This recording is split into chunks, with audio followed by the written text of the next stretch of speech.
much, Belgrade. My name is Andre.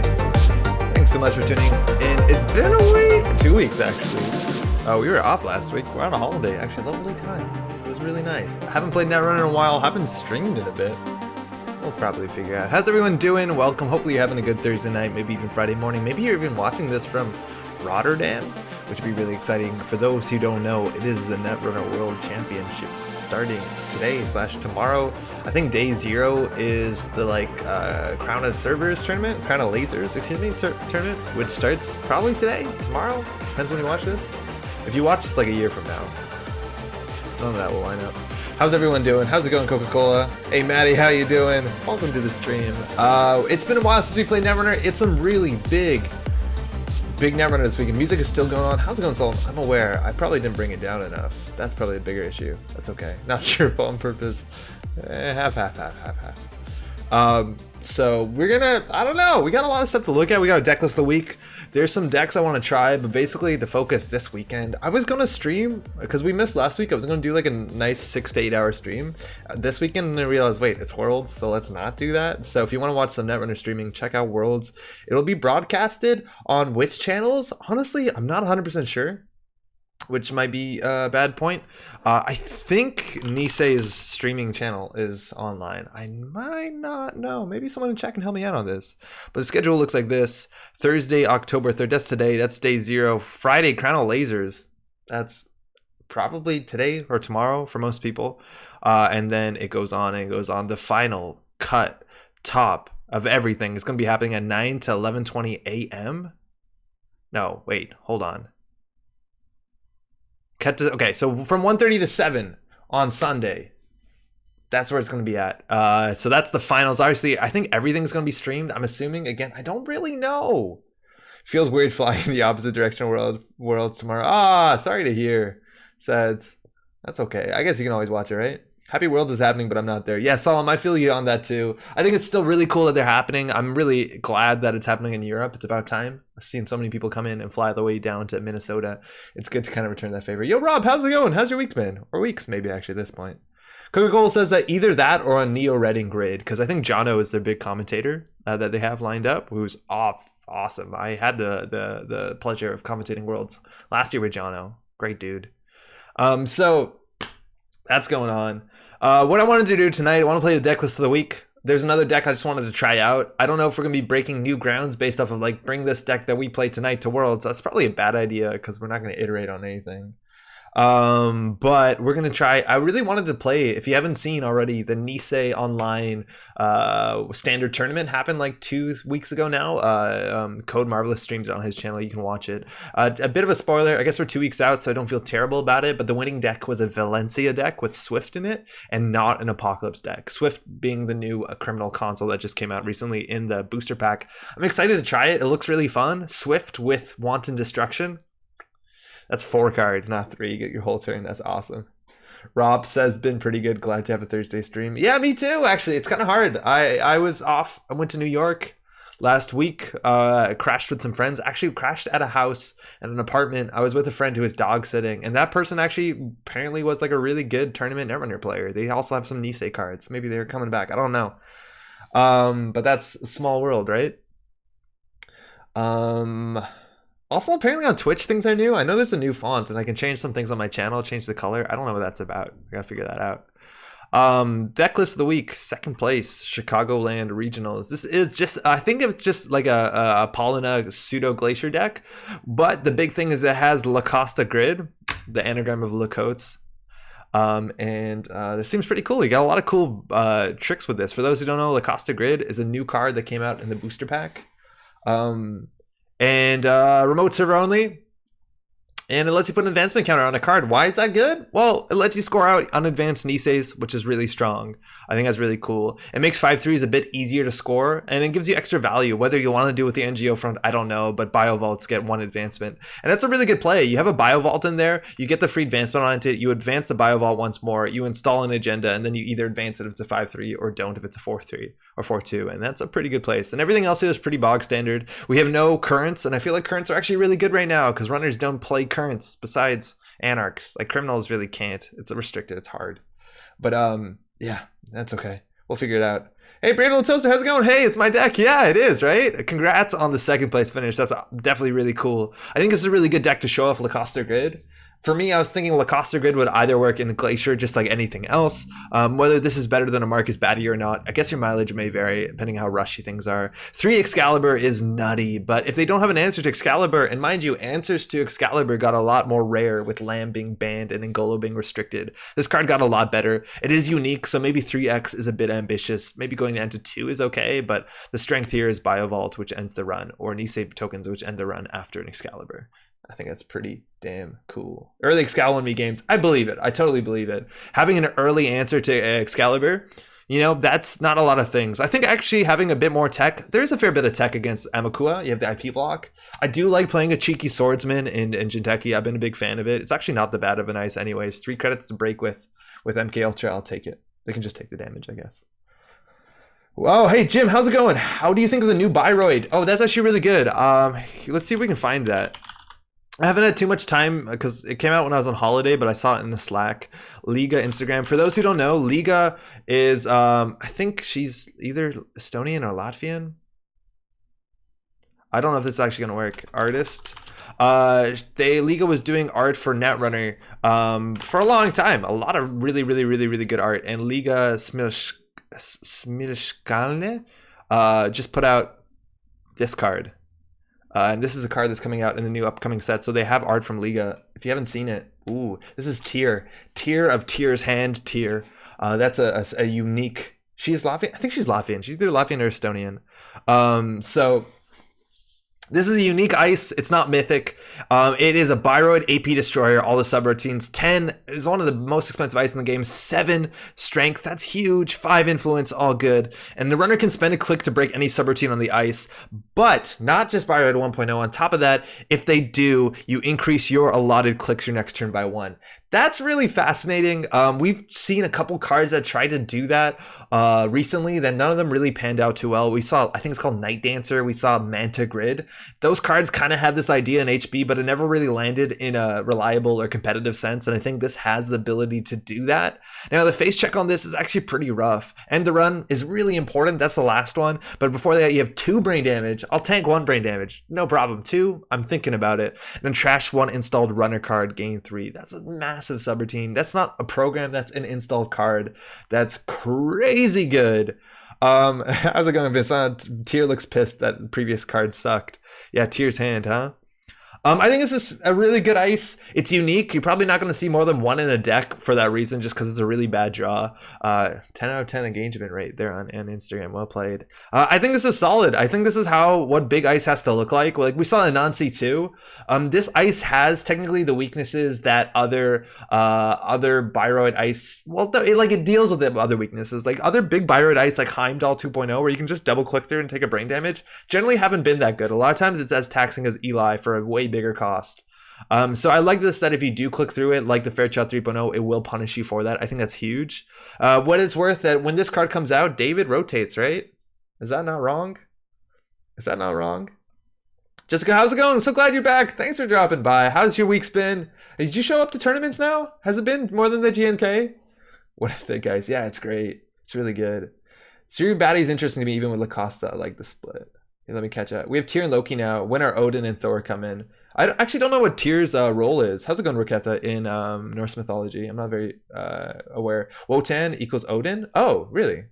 Piet, how's it going? The face check gaining 3 helps with the cost. Oh, yes, that's a really good thing about this ice. That's what I really like. If you res this on the face check and it fires, you gain 3 credits back, which means that this is a 7 credit ice. A 7 credit, 7 strength sentry with 3 reasonable subroutines. That's really good.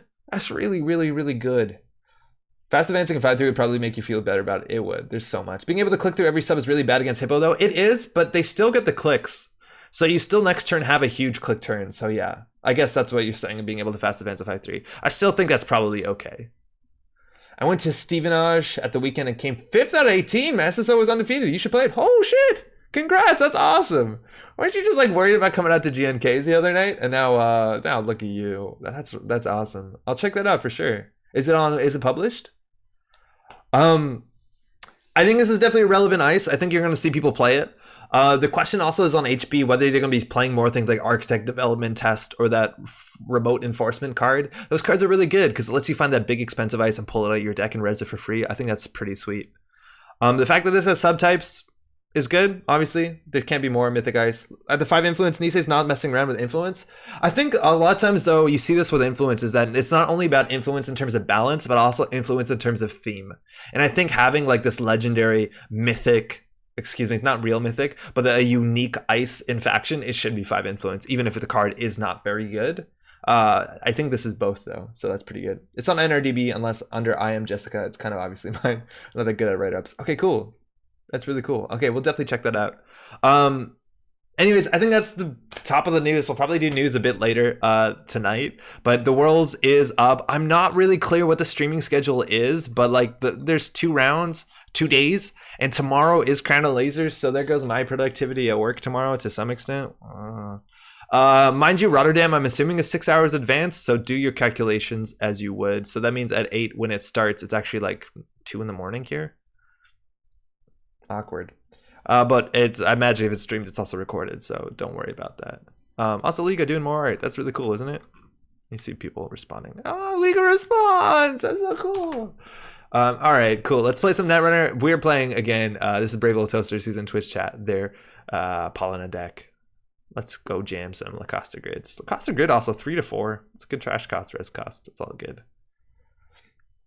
I don't know. I haven't had time to watch the tournament, the standard tournament that had all the new cards legal as of like 2 weeks ago. Has anybody seen anything super cool? I'm really excited about that one Val deck. I think that looks really fun. I think a big question right now is that maybe some people don't want to spill the beans. Maybe some people are tuning in for the ability to find out what's cool and good decks. I'm going to upset you all.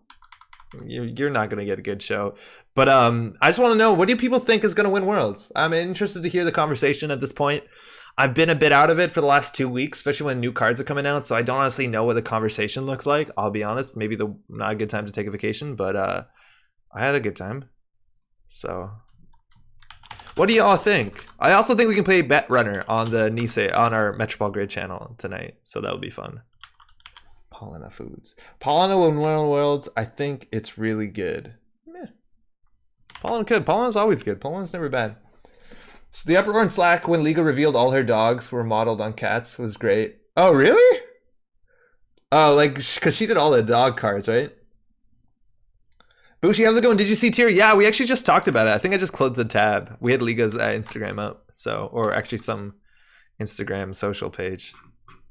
But yeah, looks pretty great. Alice Merchant APOC is good, apparently.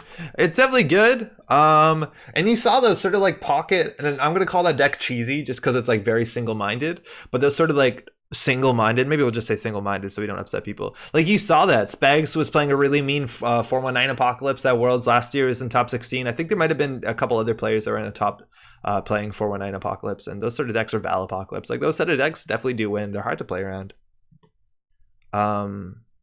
Or even like, what were we seeing? We saw some, what's her name? Liza Apocalypse decks. I love her SSO as it's obviously the best. People aren't ready to buy in just yet. It's a hard sell. I think the SSO deck is definitely pretty good. It definitely does some cool stuff. Heron, how's it going? Literally no idea runner side. Some random Jateki Glacier Corp side. Bring back Mati. The thing is, like, Mati was legal last Worlds, and like there was some really top place Mati, but obviously didn't win. And the Worlds deck from last year is legal this year. All right, against 419, that's annoying. We want Ice for HQ. This hand's not great. Oh, well, thanks. We're gonna do this. IGNEH do work if freedom isn't there enforced. Yeah, freedom's a really big thing. I've seen some people, like we played actually against Abram Job, who I don't know if they're going, but they teched in what's it called? Oh, wow. The Nisei art is on Slot Machine. They actually teched in pretty hard. Like we saw a couple copies of the Scrubbed, or whatever the name of the card is that blanks your ID. I think that's just tech against what's her name? Against, excuse me, freedom. All right, Terrence, what's up? To be the biggest issue is just that Mati cannot be in the same meta as a border control. Yeah, I feel it. Oh, Clickhouse, how's it going? Just joined. Is your better half Patrick? Patrick's actually at Shut Up and Sit Down's Expo. Shucks in Vancouver. So no Pat this week. Maybe next week. Cerebral Static. That's the one. Yeah. 419 is good runner side. Okay, so we're playing against 419. The problem is if we put Enigma on HQ, they know what they need to siphon us, so we're not going to do that. So I think we're just going to put this on R&D, which is a good R&D ice. We won't expose it. If they know it's a slot machine, it doesn't really give them that much information. We put the Enigma on HQ and probably just click for a credit. Next turn, we want to maybe push out the NGO front. You are not winning today. This deck is 52-0. Okay. I have some work cut out. That's fine. If we lose, they're 53-0. It honestly is statistically relevant. No, thanks. Mati, see if you're good before Brave. Yeah, Mati was fun to play. I do really like Mati. And I think I played it at like tournaments and realized like, wait, this is really fun. Hey, Wayne, how's it going? Hello. When is Worlds? Today. Day 1 is Saturday. Day 2 is Sunday. Mind you, European time, so 6 hours advance, depending on where you are. I don't know if you can hear this. I'm going to mute this just in case. All right. Daily casts, class act. A bit of a slow turn, but that's a setup for sure. And there we go. Undefeated on June. Oh, that's a good, yeah. And we get our credit, count it. All right, opening hand, not amazing. We actually might want to draw once for ice. If we don't hit an ice, it's really bad here. Their answer generally to Excalibur is going to be Inside Job or Amakua, maybe even Femme Fatale, which is not unlikely. They're 0 credits. So even jamming like a Naked Rashida, they'll get 2 from the daily casts. I think drawing for 1 ice here is not the worst. Fuck. So we could do install advance on the NGO and then we just have to res it. I think that's good. It's awkward. It makes their turn bad. And we have another one. So this is really fun, right? We're going to pre-res it so we don't get falsified. We're just going to res it. They know what it is and now they can't falsify it. So they can't dirty laundry this because we'll pop it. So they have to make a basic run on this server. I'm 52-0 for weeks of the year. How's it going, Ronan? Welcome to the stream. Jackson, IANGO res? Yeah, totally. You always, they know what the card is, pre-res the shit out of it. Bachlan Botchkin, that's a mean card.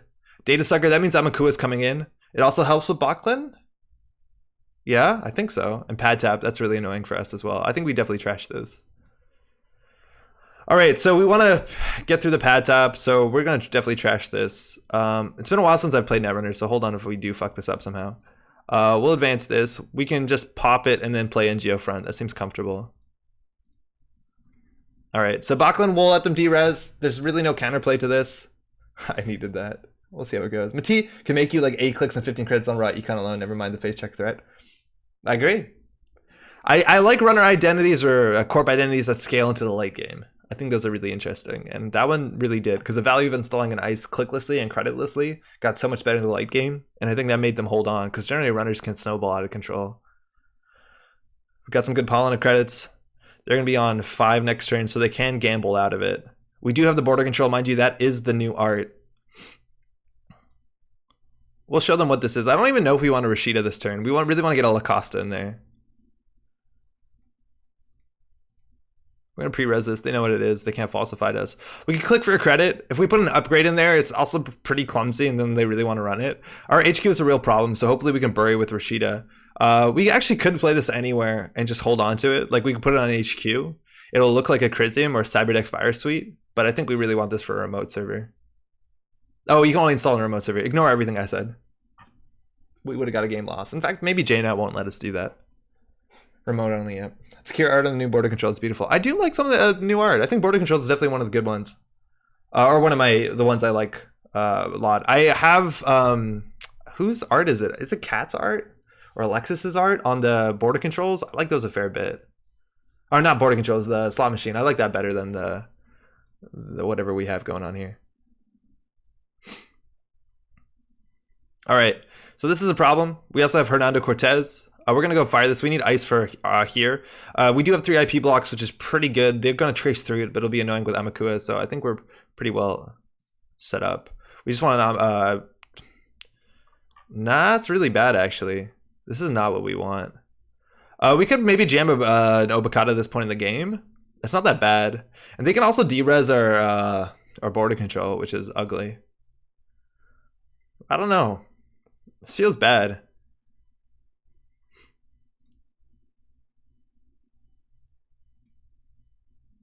What did I install? Oh, that?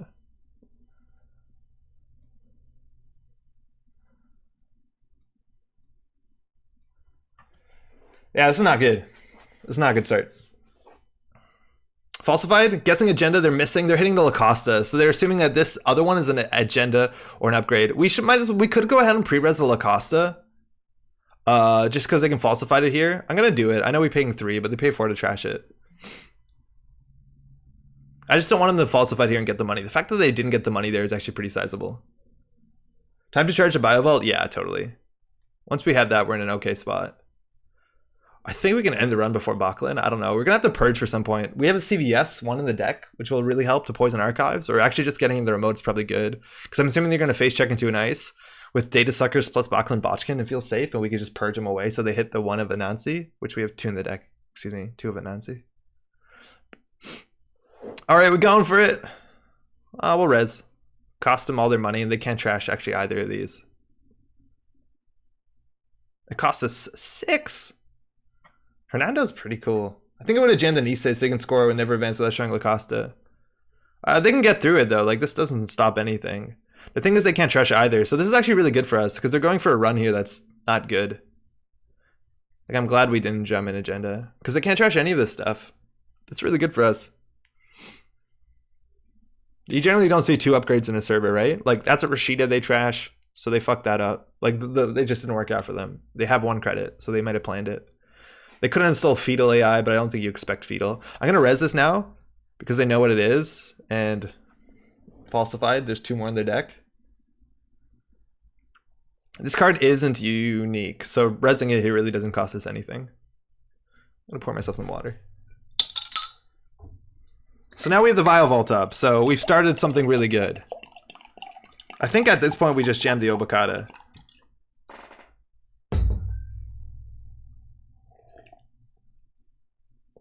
Advance a card in server 2. I thank you. That's very kind. I think we'll pay a credit to protect this, and we'll advance it once. No, we'll advance the Biovault. So this is the cool combo you can do, right? And now next turn we can triple advance it. We're going to have to discard a card. I think discarding the preemptive is not the worst, but it's not amazing. Biovault can be used on NTR run on any server. How's it going, Tuto? Yeah, this works on any server. It's not only the server you run on. It's like a super border control. You do have to set it up though. Okay, so there's obviously a problem. We res this for 5 credits. They break it for 2. They could de-res it. Backlund plus Hernando is awkward. And notice they're running at least with 1 click left, so if they do Backlund it, they don't have to float the tag. They can steal Nisei? Here they can, yeah. This is the only card they can steal. They actually don't have any credits. So the only card that they can interact with in our hand is the Nisei. So it's 1 in 5. But we're bleeding money. Fire all unbroken. Huh? Did you break both? It looks like they did. I don't know why they're asking fire. Hey Ben, how's it going? Hey Andre. Welcome. How you doing? Yeah, they're running super poor. Backlund D-Res stuff's BC. Yeah. I think so. Yeah, you're good.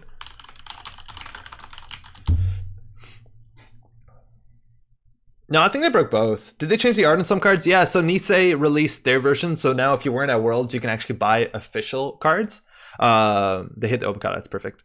So that's, you know, that's good. So they have alternate art. So all of those 6 cards or whatever it is have new cards. They didn't reprint the Magnum Opus, like the designed by the players cards, because those are illegal in every format, I'm pretty sure. All right, they drew once, which is perfect for us. They're going to start the next turn with 4 credits. Advance a card in server 2, so we can choose to score the Obokata. I'm honestly not in a rush to do that. I just don't think we have anything better to do. The thing is, we can score this out for free. They have to do, like... It's not impossible. Putting this on archives is not particularly good. It dissuades them from getting sucker tokens. It costs them 1 to get in. Honestly, purging here might be fine. Or we can do, like, install credit preemptive. I don't know what the play is here. I don't want to score this. It makes us really poor. Maybe we do that and throw out the Thimble Rig. Purge sounds funny. Yeah, Purge is not great with archives open. I think you're totally right about that. I think we're just gonna get cards out of our hand. That feels bad. Just so next turn we don't have to throw a card out. So I want the money back. Money seems important as much as it does Hernando hurts us. And I like the NGO front as an advanceable trap. It also gives us more money with Acosta. Yeah, we can let it stew for sure. Yeah, purging's not good. Now when we have this on archives, like they still break it for 1 credit, but at least it's like not amazing. And they could be more scared about it. Like IP block is an issue here. I guess they might DD-res and take a credit. Oh, now they're going for it. Ooh. This is interesting. Ooh, what are they gonna do? Give us the money. Give us the money. Fire all on border control. Oh, yes. Got him. All right, they have 3 credits. So they can trash the Biovault. They can't trash this. This is actually really good for us. This is a very bad run for them as well. They get to trash the board with Biovault, but at least it costs them 2 credits. And then they can siphon us. I think that's what's going to happen here. You want to manage your money to stay on 8-9. Yeah, I think that's right. So they can't steal the Obokata. Yeah, I think we're going to get diversioned here for sure. But at least we score the Obokata for 2. And they have to trash this as well, which means they can't actually easily diversion because they won't have any money for to break the Enigma. Biovault down. But we paid 1 credit for it. 2 clicks. Sometimes I install an agenda and still over with an asset then preemptive. Might not be the most efficient. I don't think it's terrible. And we're going to get a credit too. Now we're on 10. They can control when Backlund fires. Or not Backlund, mind you. Excuse me. Hernando Cortez. They draw us up to 10. But we're going to get rid of our money pretty soon. And we also have a thing left. So we can like jam fucking NGO front in there if we want to. I don't think we do. I think maybe we install Rashida on our last click. Fuck, we might even just install the next Obokata. Depends what they do here. All right. Has at least 10. So we res this for 6 credits. It seems terrible. I don't think we res this. No, we don't res this. We're not resing it for 6. It's way too expensive. All right, unseen card. Biofault. Oh, it's so good. So we can do advance. They can steal this turn. I think we have to get rid of this for sure. And that puts our money down so that we don't get Backlund. So that's good. That's on the table. We can jam a card here. If we jam the Rashida, they'll probably think it's a Biovault, and then they might go for it. They're going to start their turn with 3 credits, so even if they trash the Rashida, it's not that bad for us. I think we'll do it.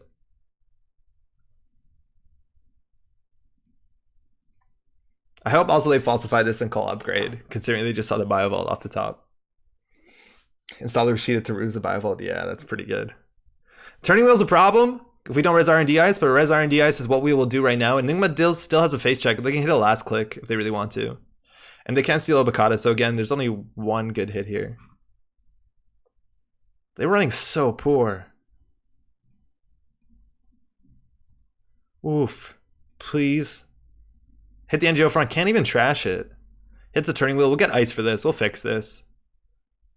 And we got to purge real soon. Is this only in the server? Yeah, of course. Okay. Otherwise, ice.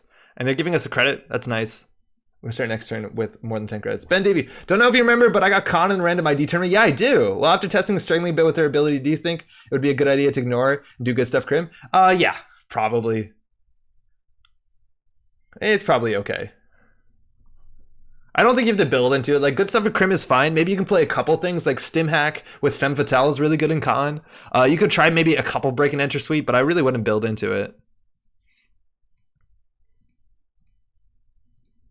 So in short, yes. All right, advance a card in server 2. Okay.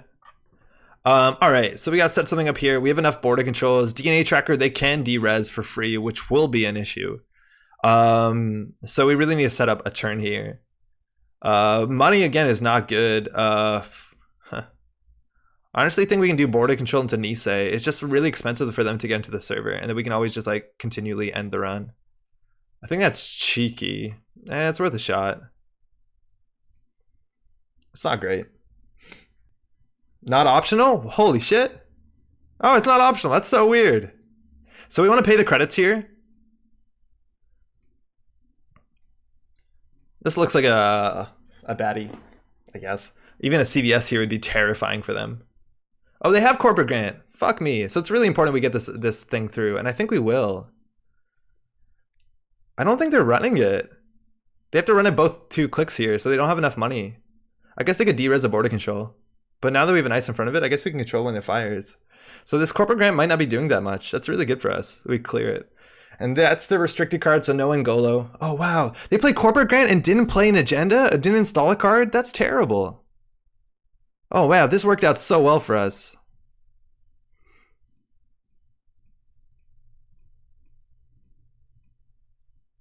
Okay, now we're going to pre-res this just because I know it is an upgrade. Oof. Okay, so yeah, next turn we can probably purge, and from there we just need to jam an Obokata. There's a big chance we just jam an Obokata here. They really have to go all in, and they can't steal anything in our hand. We also have this Biovault stewing. So next turn we can jam the Obokata and then advance the Biovault once, and I think we'll have just enough money. We're in a pretty good spot. Grant would actually drop you to 8, so they could draw and force you to 10. They hit the Obokata, they know it's there. Class Act is going to draw us up, put us on 8 credits. We have a Nisei token and a Biovault. They have to keep running this remote server a fair bit of times. I think we definitely want to get the Purge in this turn. I don't think the Excalibur is going to do that much, but if it does something, it wins the game. I think actually the DNA tracker is probably unplayable. Toge's, I can't say that too soon. We might not win. They have a big turning wheel. I don't know. I think you just jam Obo and win. Yeah, I think so. Especially if they steal this Obo, yeah, we jam Obo and win. Yeah, so if they take this one, I think we win. They do. They have a Polop. Ooh, that's good. They have an Amina and a... Oh, okay, I think we're in a really good spot now. I don't even know if we wait to purge. I don't think we do. I know, we definitely don't. Timing for Bachman versus boarding control is a little weird. It's... Yeah, they get it if we don't.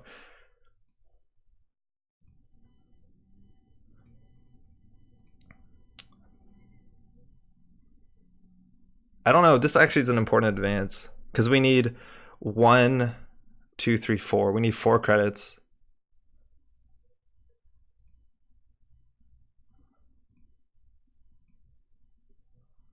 I can't tell what we advance. Oh no, I can. And then we need to advance this once. Yeah, that's it. I think we win. Advance over once and vault once, 100%. And as long as we don't get siphoned, even if we get siphoned though, we Nisei it, and I think we're in a good spot. Yeah, we win. Good game. Woo! 52-1, my friend! Yo, Lacoste Grid, that's the nuts. If you get that firing all game, it's spicy. Undefeated on JNet, let's go. Woo! 52-1. Hey, Bravo Toaster, you did this, not me. You did this. I didn't. I just play the cards. Hey, thanks for the game.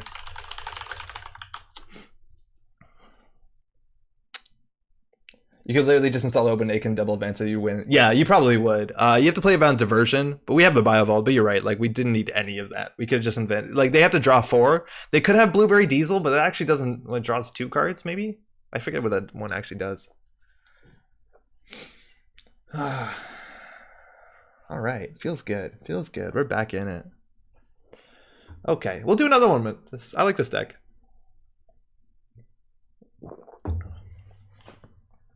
Hey, see you around. We actually drew like really, in some ways poorly. We're lucky we didn't get enough pressure. An early IP block instead of Enigma would have kind of been like the nuts. If any of these were Enigma, I think would be in a better spot. But the remote was good. We drew the agendas rapidly. This is like the one matchup where I think Enigma is the worst. Is like specifically Amakua and also Amakua Data Sucker. Otherwise, a lot of people do struggle with this. And like they have to fem it if they don't have Amakua. I just don't see why they wouldn't play Amakua. We'll do one more before we try some other stuff. Got Splash and Diesel for reasons. Yeah, the old quality time, huh? I played quality time and I got it in our sealed. We played sealed at work. We had a league just finished last week. Man, quality time's good. It's fun. I think Bachlan Botchkin has to be looked at. It's like one of the cards that when I saw, I was like, wow, this is nutty because it reminded me of Aggressive Criminal, but I've seen like nobody play it in a serious way, and I think it's super strong. It's like that. It's exactly like that Jackout one, like the flip switch one, where it's like at a certain point you don't have to care. The problem is you have to remember to use it every time you hit an ice, but you can learn that. But yeah, it's just a panic button. The tag matters, and there's not a lot of good ways to get rid of the tag, but it's cool. Laguna Velasco is the best against Obokata. Made it so easy to draw up and steal. Oh yeah, the double draw. That card was nutty. Hey John, how's it going? It's going well, thanks. Yourself? We were playing tonight. This is the deck list of the week. We're on game 2, waiting for game 2. It's been cool so far. We're going to be playing some Valencia with Swift. From that, I said to Jessica we'd play their SSO deck. And then from that, we're going to try and see what looks good for Worlds. I don't know. Ooh, against Rob. It's always a tough matchup. Rob also knows what we're playing card for card, so if he's still watching, fuck that guy, you know. All right, Val. Val's good. Opening hand is okay. I'm assuming there's going to be a fair bit of Hippo. 3 of Hippo. Thanks, you too. That's pretty common in Val. This might be the Swift version. That actually has a fair bit of HQ pressure when it comes to things like Wanted Destruction. Run Amok also. That sees play because Mystic Miami makes it 2 credits, which is kind of the point where you can start playing it. Sometimes it makes it free, right? This hand we could do better, right? You meant that? Yay, I have to go to bed now. Stupid sister birthday. Hey, happy birthday to your sister. I usually don't say happy birthday ahead of time, actually. It's generally bad luck in Slovenian. But yeah, we'll definitely try it out. It's been a while since I played SSO. I think we can mulligan to something better. This is not a worst hand. We can do worse. This is equal. Rob kept. Always scary. Oh, wow. That's the thing. We definitely don't want to get David and trashed, but if this face checks, it's actually pretty rude. It's very rude. That's hard to deal with. Getting that on HQ and putting an ice in front of it means that they generally won't ever. I don't know if they run Cutlery if they're on Mystic Miami. I imagine they do. I think we have to do this on R&D. Unfortunately, we're never going to be able to res both of them. But it's something. Maybe Val break that tracker. Sorry? Why is saying happy birthday like so? Saying happy birthday, wow, that's aggressive. That's actually a really good play. Saying happy birthday preemptively is preemptive action is supposedly bad luck. That's what I've been taught, but like superstitions aren't meant to be logical. It just if you say it before the birthday, it's apparently bad luck. Saying happy birthday is fine. We can draw once. Okay, well, this is at least an ice we can afford. They have no link. They have bad pups. They get through this for 2, which is actually pretty sweet for them. But if we res anything more expensive, like that's the problem with putting expensive ice on your centrals. Now our archives is just as good. Okay, well, that's a start. We have 2 of these, so we can actually just like pull one in through that. Sometimes this deck list runs falsified if it is the sort of Swift Val that I'm thinking about playing that won the Nisei Standard Tournament because, oh, DDoS. Oh, this might just be Apocalypse actually. Oh, they're popping Apocalypse. Wow, we just got a DDoS off on a NGO front. That's why I like single advancing a lot of times. It's because people play around like, oh, if it's a single advance, it's not an NGO front. It has to be obviously a Nisei token early. And that's really good. Speak about Nisei token. They can get through this. I want another piece of ice. That's actually really good, another piece of ice if we have a border control. We actually might want this as centrals. It means that they have to find an answer if they're going to Apocalypse us. If they're on DDoS, they're definitely on Apocalypse, right? Yeah, Turn on Rebirth is pretty nuts. I miss Laguna. Played in Pirate Haley. Seemed like a well-costed card. It was way undercosted. That ability is nuts. If that a card said you could do that once per turn, you'd still play it. Maybe not for that cost, but it kind of gives you an idea of how good the card is. Okay, everything still looks like Apocalypse.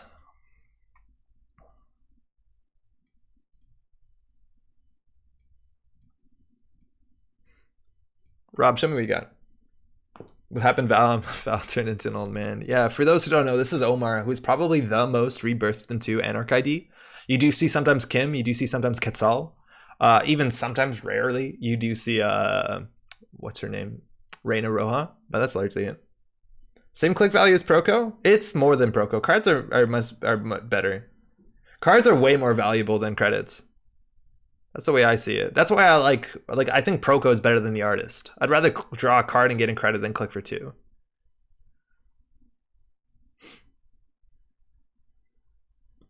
I don't know. It's way more easier to use. Okay, there we got the DDoS. Deuce is wild. Exposing some ice. Probably going to make a run. So exposing the DNA tracker. So now they can choose to run through that. They can DDoS the outermost. They're trashing the DDoS. Wow, this is a really good run for them. Actually, it would be better to put something in here. This is a 50-50 of being really bad. Hitting that preemptive again feels good. They can Apocalypse us here. They don't have enough clicks. And that's 2 DDoS down. That's really, really good. I'm glad that we're going a bit aggressive. Now they're pushing for it. We can't res the outermost. We can res this. And this, they can actually get Black Orchestra online, but I just don't think they can break enough of it, even at all. And now we have this res. It's unfortunate for Apocalypse deck that we spend expensive res on our remote server, because that's generally where the ice doesn't get that much value. I don't know. What, they can only break one. It doesn't do anything. I don't know why they're installing this. I guess just to get it on the table so we don't lock it down. And I guess it saves them some money that they would have lost. So what? Wow, third DDoS. Paperclip. That's a restricted card, and Stargate. All of this looks like Apocalypse. No more action. We're gonna get Rob really good with the second NGO front. Hey Rob, I just love 5 credits. Oh man, a lot of effort goes into that. 3 DDoS out. Okay, here we go. That's exactly what we want.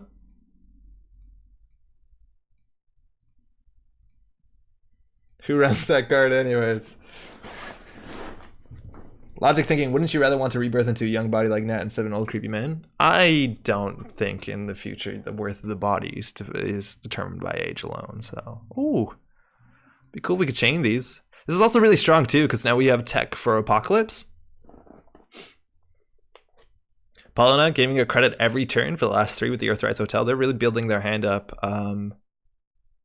Now with 3 DDoS also, this border control generally fires, which is really strong. They have all breakers in the bin. I think we can just push it here.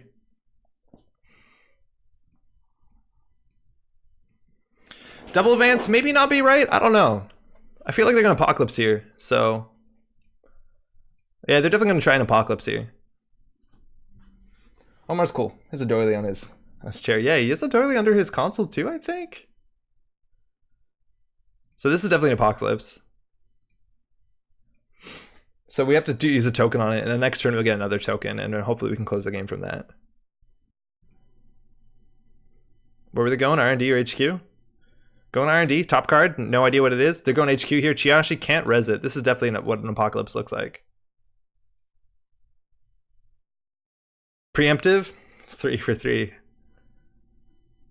Archives, another 3 credits. Yeah, here we go. So this is 100% Apocalypse deck. So we're gonna fire the tag. And then we're just gonna pop the Nisei token. We gotta end the run before it's successful. Get the fuck out, Rob. Not today. Running the remote. Ooh. Cheeky. So at least they eat a border control. I like this play. This is really good. So, unfortunately, the Excalibur is no good to res. This is going to do damage, and this is probably going to get Apocalypse out of their hand. And we're going to have to use a border control on this. So, fuck your money. You hit a Black Orchestra. Fuck your money. We hit an inject and hit the Apocalypse. We did hit the Apocalypse. That's unfortunate. If this was an Opakata, this is a bad play, but we've been advancing really strangely. I've had worse is cursed. Okay, so they have an I've had worse than Apocalypse, I think. There's actually a chance I didn't even have Apocalypse, and they were just playing this so that we would waste our token. And I think that's really smart. Now the big problem here is we just don't have anything to stop the Apocalypse from now on. Their paperclip is out too. They don't have money. We could consider jamming it, but it's not particularly compelling. I think we have probably click for credit. Installing the CyberDex virus suite on a central server is actually kind of nice because it does look like something. But it's likely next turn we'll have 5 credits. We can't really IPO out of that. Trash the BC wall hacks. Yeah, we'll definitely border control out of that. Unfortunately, we're bleeding singles here. Preemptive, right? CyberDex. Okay, well. They trash that for free. They have the bad pub, so that makes the HQ access easier, and we don't have something to hide. Luckily, they're not building up. Ooh, preemptive. That's a good one. They didn't draw. Thimblerig actually is really sweet. I think we want that on HQ. I think trashing the Chiashi might be okay, but then eventually we can swap the Thimblerig with it so we can protect against Hippo if that's what they have. I think we might want to slow down here because I think we just ultimately want to score an IPO. Or, excuse me, an Obakata. How did BC not trash? Oh, that's a good question. I don't know. Sorry. Oops. Whoops.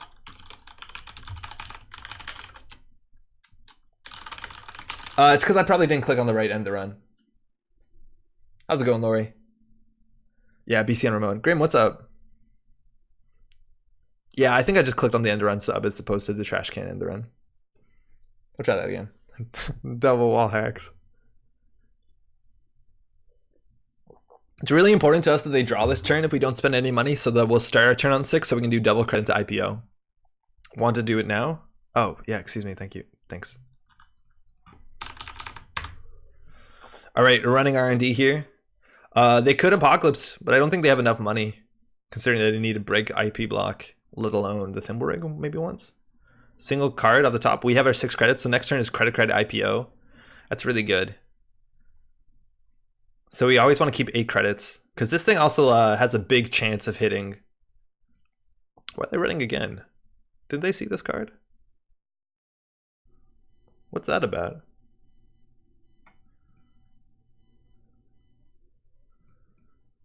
Yeah, I think we'll take the money. Going good. Good to hear. Good to hear. Not the other. Fell for one bluff.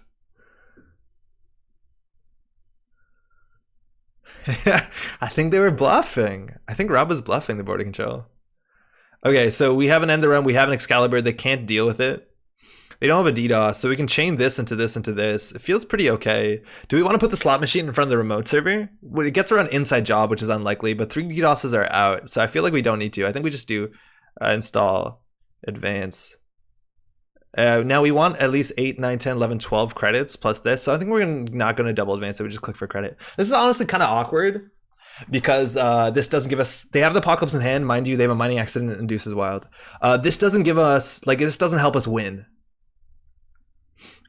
We honestly could maybe let them have this Nisei. It doesn't help us win unless we scale the Philotic. Unfortunately, it's basically trading a Nisei for a Nisei, but we have to res this ice.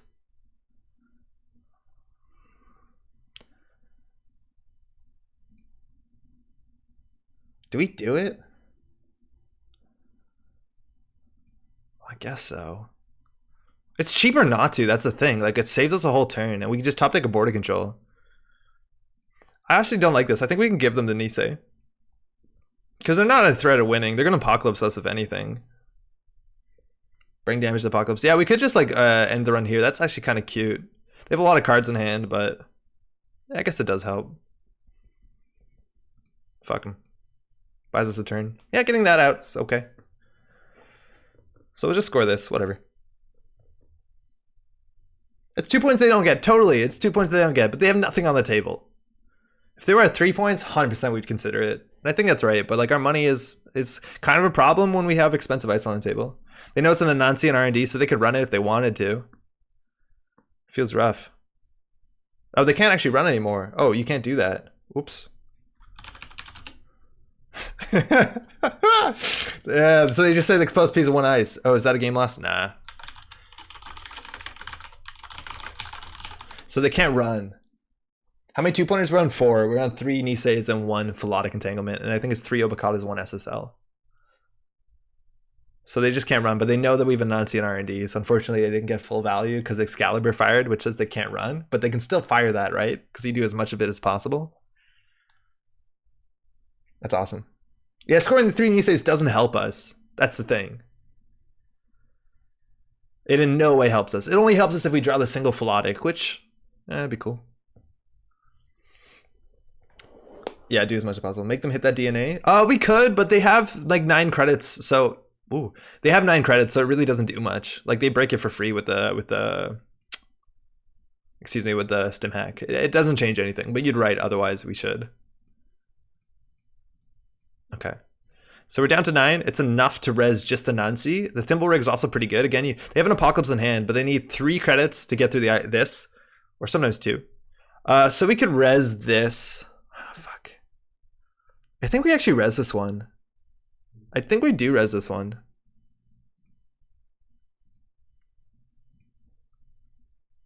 It's hard for them to break this. Yeah, Sneaky Philotic has a chance. Fire on broken subroutines. Okay. Range the top 5. All right, so we have Biovault. That's pretty good. Okay, I hate this. This is where keeping notes is important in a tournament. If you're playing a Nancy, I'd really recommend it. But we can make them access whatever. I don't know. A celebrity gift we want on the top. So we'll do celebrity gift into Biovault, but we get to draw one. So we'll put Biovault on the top and then celebrity gift. So then we'll do, oh man. We'll do, we want Rashida after that. So we'll do NGO Anansi. So we'll do Rashida and then celebrity gift Biovault, and we'll draw the Biovault. Okay. Draw one card. Oh, they drew a card. Yeah, cool. We made money. Do one damage, we hit the Wanton. No, they didn't break us, we hit 3. We want to hit the Apocalypse here. We hit 1 Apocalypse and 2 I've had worse. They have a massive hand size. So we might actually have to use the Nisei token here. We actually have just enough money to run the Thimble Rig, so I think we actually can keep him out. Maybe they run through this twice. I don't know. Because they need 3 credits to Apocalypse. Oh, we'll take a bad publicity. Okay, so not Apocalypsing us, but maybe it doesn't matter. I think we res. They don't have enough clicks to Apocalypse us, so I don't think we res this. Just because if we don't res it, we can draw into the celebrity gift and play it. Otherwise, if we like res Thimble Rig, it doesn't do too much. They break it for 1 credit now because they have 2 bad pub. So we just don't want him to buy a vault. They hit the slot machine. That's fine. That's probably what they're going to hit. Going out to hit that APOC. It's good, but I think they probably have 2 by now. They probably have 1 more. They have to discard down to 4 cards. So we'll see a bit more information. Paperclip MK Ultra, so not really. Okay, so still unlikely they Apocalypse us. They would need to stim hack this, but that seems kind of hard to do. I'm out again. Good run, save R&D. Hey, thanks, Lori. Thanks for dropping by. Enjoy your week, huh? I think we'll just show them the hand. So we'll show them everything that they do know and a Rashida. We'll throw out one of these. Actually, having ice is good. The preemptive is really good against after an Apocalypse, though, so I think maybe having 3 slot machines is a bit too much. 3 slot machines in hand, jackpot. How's it going, Ubi? Yeah, totally. Oh, okay, that's really good. Unfortunately, we can't res the Thimble Rig, or sorry, the Chiashi. We can make them, actually no, we can end this run. We can end this run.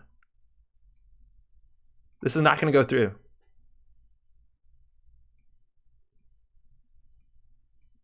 Yeah, thanks, come again. Got him, feels good. Paulina giving another credit. We're at 9.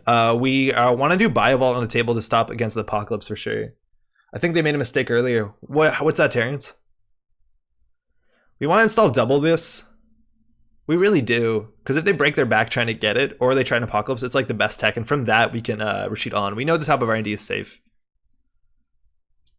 And they need to get through this with Obokata. And they've lost 2 I've had worses, so they actually probably have to deal with the DNA. All I've had worses are out, so there's no tricks. If the DNA fires, Obokata is safe. If it fires just once. They shouldn't have drawn with Anansi, should have run before playing Mining Accident. Omar, I think this might be an Apocalypse turn. They can trace for 1 credit or break for 1 credit. They chose to break. That's the right play. Top of R&D is safe. HQ can trash Rashida. R&D, I think they see an Anansi.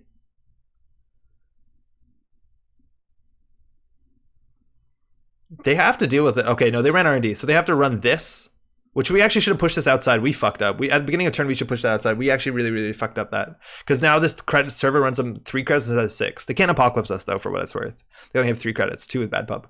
But the Thimble Rig should definitely be on the outside. I guess it's bad against Hippo, but I don't think an APOC deck runs Hippo. Thimble Rig is an all-star against Anarch. Yeah, it's like the really big reason why you want to run a single copy of Amaku, if not 2. And a lot of Val decks do run 2, but this Apocalypse deck influence is a bit tight. For a card that's only 3 influence for some reason.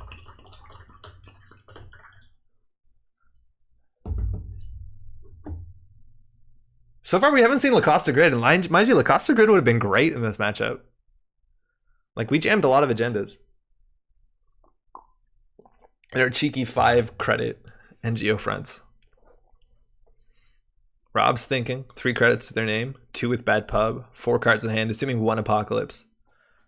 Concede. Oh no.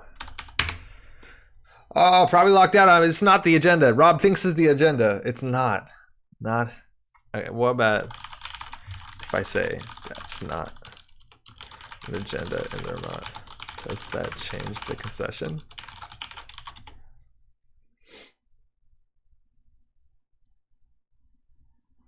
Yeah, it looks like it's no Obokata, so Rob might have conceded, but they're in a pretty bad spot if they can't Apocalypse us, especially with the Bio Vault. It's a lot harder.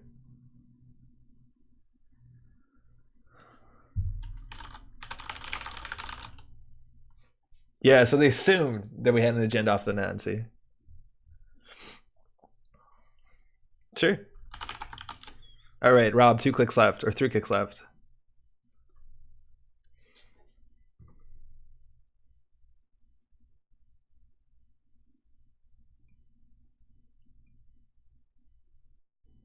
Okay. Okay, we're back in it. Well, Apocalypse Win Worlds, it definitely can. It definitely can. I don't know if anything's really strong against it. Besides Hostile Infrastructure, and IG is a really good deck. Gagarin still might be pretty good, and those decks do run it. Sometimes NEH also runs it. I think Acid Spam has a big chance of winning Worlds. To my chagrin. I think we want to get her going. I think we want to get this on archives just to make it a bit more taxing. Oh, we meant to move the Thimble Rig. We fucked it up. Whatever. We'll learn next time. Too many things happened. But this should definitely be on the outside. We fucked it up. And we're going to get Wantoned right now. Swift APOC is crazy. Yeah, Swift, I don't know. I haven't seen that much success in Swift APOC. I think Swift is definitely good. APOC makes it obviously nicer. And they really need to figure out a way to deal with Excalibur Biovault. I don't think they have it. The best thing we can do is not use our Biovault on anything besides the winning play. It's too scared to run spam with all the freedom. Yeah, freedom actually could win. That'd be really exciting. Okay, so we're going to remember to move this.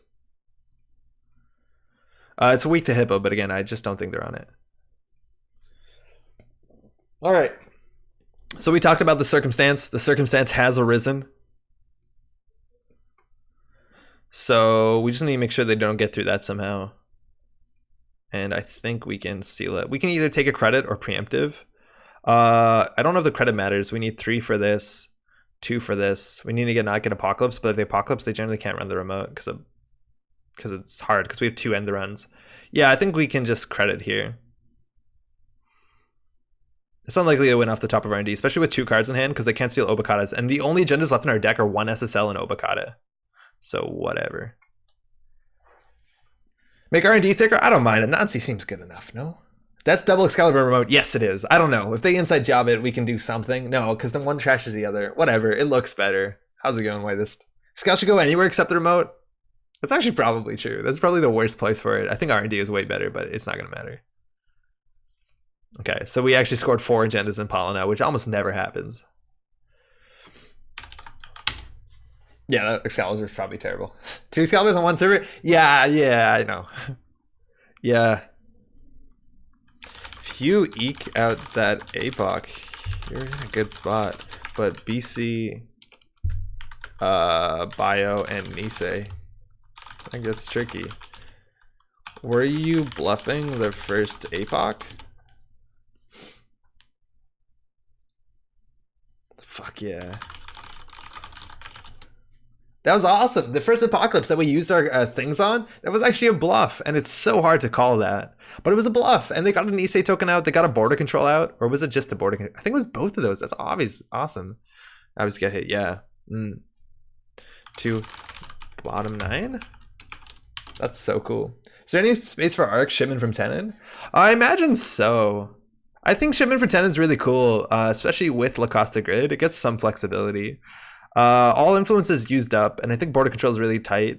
There's a chance you could drop a slot machine for Swordsman. I think that's a pretty relevant AI hate card to some extent. Maybe you drop a slot machine to get an Arc Lockdown in. I don't know. Arc Lockdown is always a bit dodgy, especially when you can't summon it from your deck. Like if you don't have a consulting visit, I'm never that sold on it, and you're not that weak to Clot or anything that you can pull at speed. I mean, thicker isn't preemptive. Oh yeah, that makes sense too. I think that was the other play that we decided, but I went for an Excal and a credit or something stupid. I don't know. I like this deck a fair bit. Lacosta didn't do anything, unfortunately, but like that's the cool thing at least. Like you have a shell of a competitive good deck that just does things. Bummer.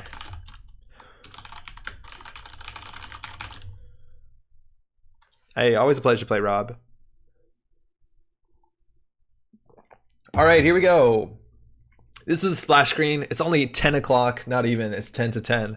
Again, Worlds is this week. Do y'all want to play Betrunner?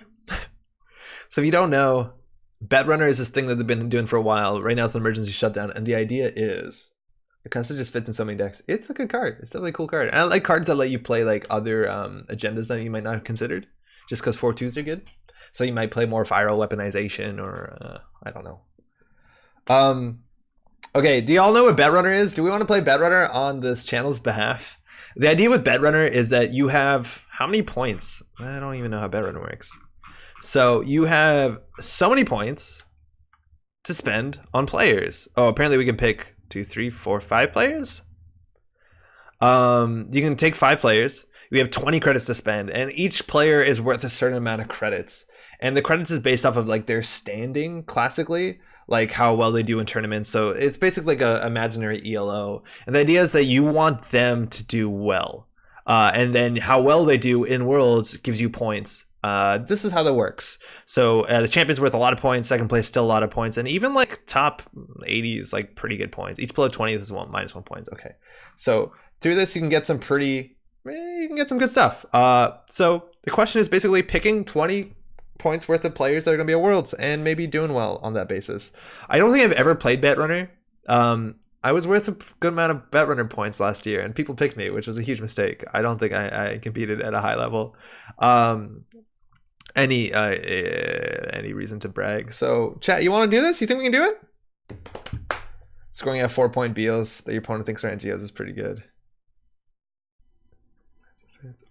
Oh, that's pretty great. 3, 4, 5. No, can you do that? Install advance, and you get a 3rd on it, and you get to 6. How do you get it to 7? Interesting. I feel like Twitch chat is bugged. Twitch chat, are you there? So it's like a fantasy draft, but you can draft whoever. Yes, whoever is on this list of players. So these, I think, is actually self-appointed. Like you could put your name on there. I know nothing. Okay, it's working. It's all good. It's all good. It's all good. I know nothing about this kind of stuff. That's all right. As in, if a player is drafted by someone else, it's fine. Yeah, you make your own pool. It's not like exclusionary. It's not like, yeah. So anybody can take. So a lot of these names you might know. Joe Shupp won Worlds last year.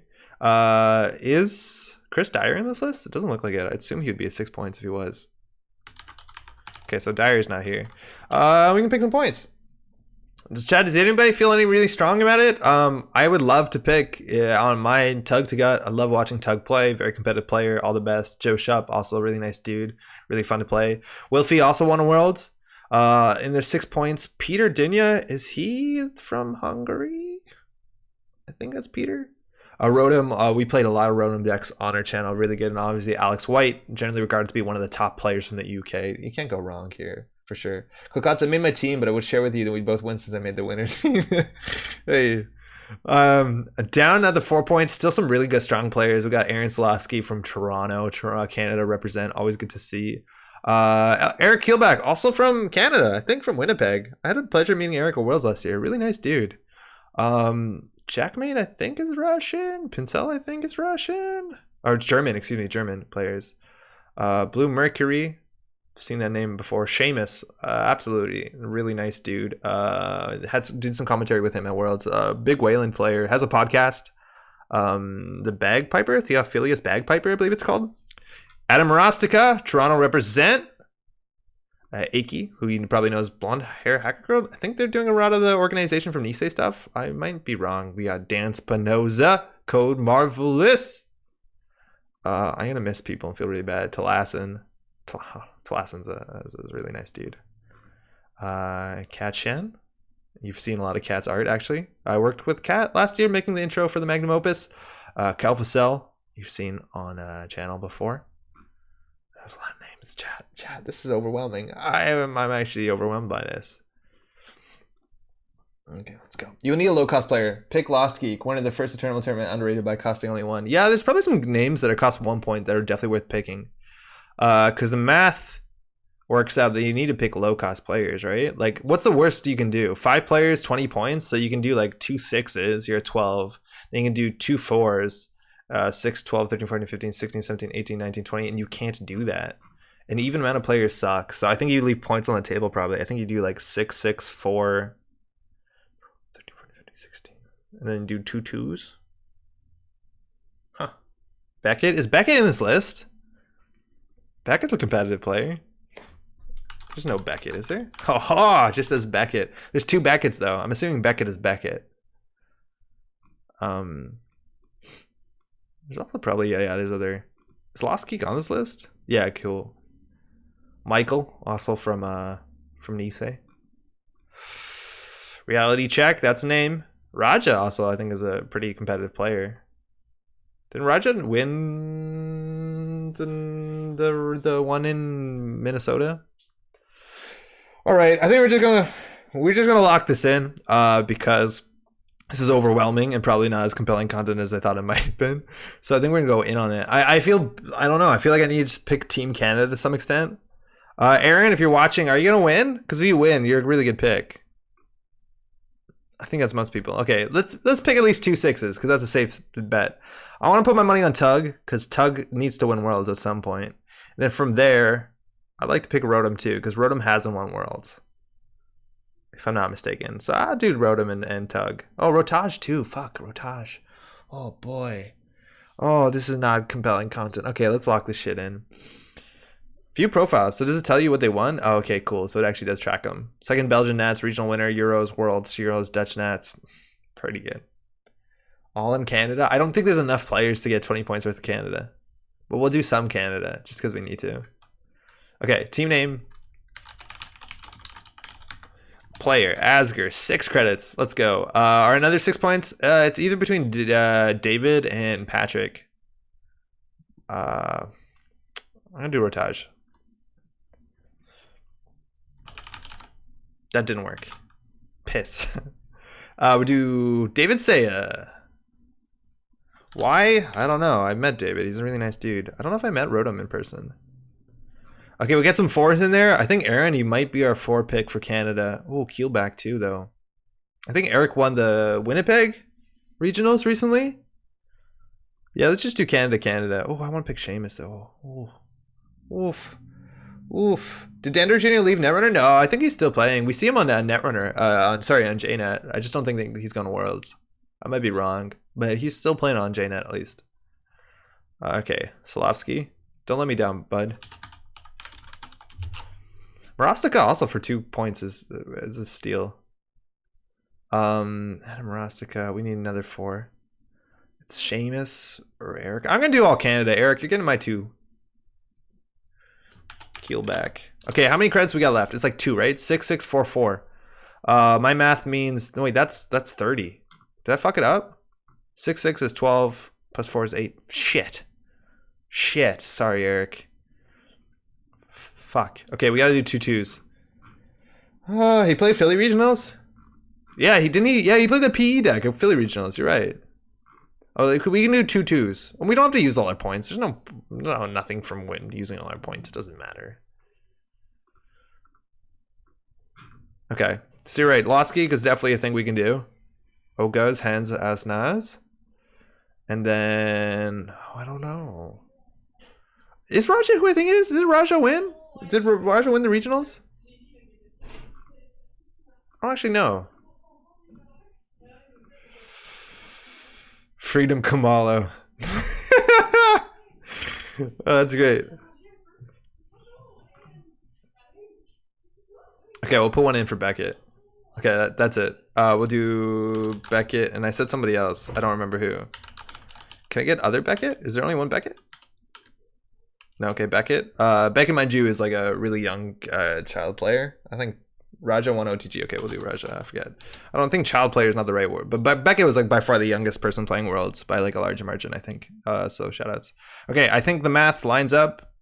No, this doesn't even line up. Oh, I said we leave points on the table. Yeah. Okay. 18 credits. You don't use all your influence. Okay, we're locked in. Let's go.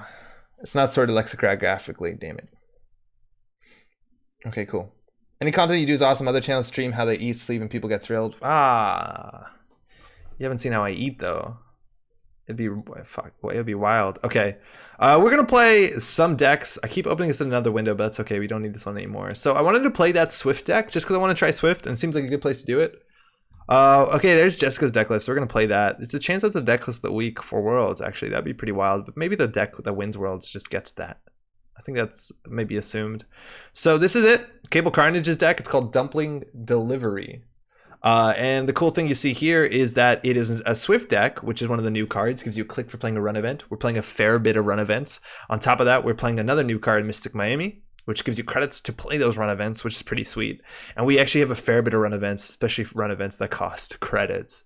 So we're looking at things like Run Amok, which you pay this for 0 credits sometimes. That's amazing. Yo, how's it going, Spags? You can do 3 6s and 2 1s. Too late. I'm okay with what we locked in, though. I'm rather... If you win on the underdog, it's worth more, right? That's how gambling works. Yeah, Beckett plays really fast. 2 Liberated is rough. It definitely is. I think a lot of our money might come from this Mystic Miami thing. 2 Liberated is a bit rough, especially when we have Career Fair. I think the deck list actually talks about changes we should make. That might be one of it. We'll read it in a second. But you can play stuff like this. Wanton Destruction as a 3 of. I think you need to go down to 2. But the fact that you play this for free and get a click back so you can dump 4 into HQ kind of is absurd. This deck doesn't have Mining Accident, which you could play with Mystic Miami, which seems pretty sweet. I think there's a lot of ways that this deck could be different. I think they said in the write-up what they would change. Let me see. Does anybody remember this? The deck is good stuff. Valen changes my cards, adding Wanted and Run Amok. So essentially, the deck plays Valak so that you often play no credits for inject and Stimhack, giving you back a click. Stimhack for no clicks is pretty strong, especially with border controls. I think they mentioned that. Yeah. It also lets you Wanton for 4 cards. It's also very nice. Wanton being full to trash. Run Amok. This event is somewhat overcosted, but Swift to Miami, you get both the credits and clicks back. Yes. I was expecting... I would like Denise say... Didn't they make checks? The changes? Should be a favorable matchup. Okay, what do we change here? I don't know. Wanton is A, good, and B, the deck name. I think Wanton is definitely underrated. I think Wanton is super strong. I would like to see another... Because there's not enough targets for Earthrise in this deck. It's just like Daily Cast Liberated, and that's it. I guess you can do Turning Wheel. And in 1 Earthrise. Maybe that's good enough. Maybe we don't change it and just see how it goes. But you can definitely put other stuff in here. Mining Accident is definitely sweet. Falsified is really cool. Again, we're running a lot of double advance cards, so maybe this gets us some value. I do like Mining Accident, though. 2 bad pub is a lot. Let's give it a shot. Dumpling delivery. Dumpling delivery. Valencia Swift has 50 cards and still can't figure out which 50. That's a lot of cards. Career Fair to Deuces, maybe? Oh, yeah, it's good. Deuces is also really cool because it gets you more value when it's more card draw, which this deck would struggle with. And it is a Mystic Miami trigger. You can play it to gain 3 credits plus draw. I think that's pretty cool. You need 3 Wanton because it's the whole point of the deck. Welcome to Twitch, Terrence. Yeah, I think that's kind of the idea, but it's not always good. I think swapping a Career Fair for a... Yeah, let's try that. I just want to see what that plays like, but I think Deuces is definitely an easy swap into this deck and works really well with what's going on here. Delicious Wontons. You're still Reg-ass Val? Yeah, this is definitely the most Reg-ass Val. It's like prepaid, boring Reg-ass Val, but I think that's still actually really fun, fundamental Netrunner. And like Bad Pub gets you through assets sometimes. We'll see how it goes. Delicious Wontons. Delicious 3rd Liberated seems way better than the 2nd Run Amok. I agree, but I want to play Run Amok. I'd rather actually play 2... I don't know, maybe you just need as many Swift triggers as you can get. But I want to try that card because that seems really fun. Oof, it got really cold here. And now, like, usually when I'm in this room, there's no heat on. I close the window, and by this time, it's getting, like, warm. And then, like, an hour from now, it's uncomfortable. And at this point, I just can't feel my feet that good, I'll be honest. Maybe you need to turn the heating on. I've been basically only playing Miami Val since it came out. It's a lot of fun. I'm glad to hear. I feel like that card is super flexible and like fits in just about any Anarch. And cards like that are like, there's still some interesting play to be had with Mystic because you don't want to overload it. You can lose cards. Sometimes it's actually good if you want to get a bin breaker in the bin. But like that makes it's like one of those cards that's just like flexible economy so that there's all these weird decks. You're like, here's my Cutlery Eater deck. And it suddenly just gets a bit better because it can get 1 credit a turn, which is actually like a lot of money. I think that's really cool. I think I like those cards a lot. They're just like broadly useful as opposed to like, I don't know, things that build you into a corner where it's like, well, you play this, then you have to play this, then you have to play this. And well, of course you're playing this card as well.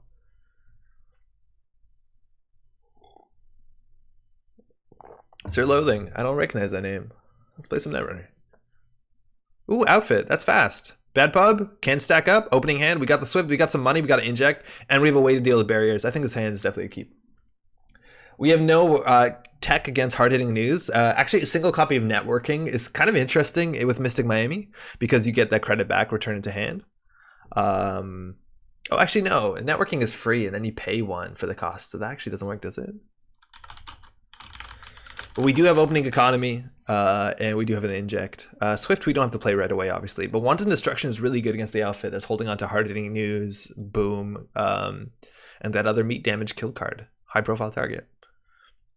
They mulligan as well. Feels good. Let's go.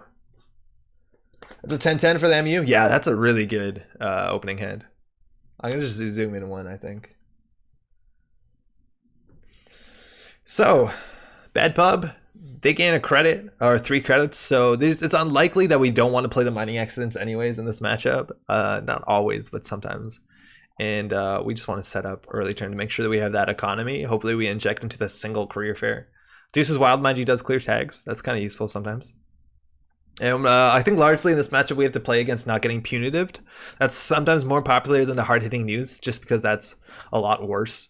They don't open with any economy. Sometimes you see players just like smash turn 1 too big to fail, which I'm not actually a big fan of. I love lulling the runner into a false sense of security and then playing it and then hard-hitting use them or use it to recover.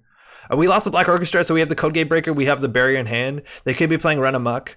If we get Mystic Miami down early, that's pretty good, and then we can use the credit next turn to play the Sure Gamble. We're in no rush. I think we just want to get the Mystic and the Daily Cast, and then we're off to a race, if not the races. Double Swift also looking pretty tight. 2 credits for 1 MU, not a bad start. But I don't actually think we used MU. I guess no, we never used MU in this deck, which is a bit of a shame. I want to see a Stargate in there, right? Fortunately, Deuce's Wild also isn't a run event, so you won't get that click back, even though it's a card that can make a run. Deuce's clearing for tag for 1 credit is huge. Yeah, way better with this thing. This gives you, mind you, a new card. Gives you credit per turn on it, or if you steal an agenda, 1 more. And you can use those to play events, so sure gamble value. In theory, I think we draw once for inject. Okay, so I know what our turn is. Oh, nice. Very elegant. And now we're contesting. We have the credit lead. They can still too big to fail. There, some of their ice is really big. You see trebuchets. You see, what's that big barrier that costs 10 Therez? 8 strength, 3 subs, pseudo anti-AI. We know if I've had worse in hand. Honestly, with how their econ's going, we can let them have this one. We just want to set up. We want to find a Wanton Destruction. They can score this. It doesn't do anything really for them. The hostile matters. So we can put the Swift down. Oh, that's a really good... We'll put the Swift down, I guess.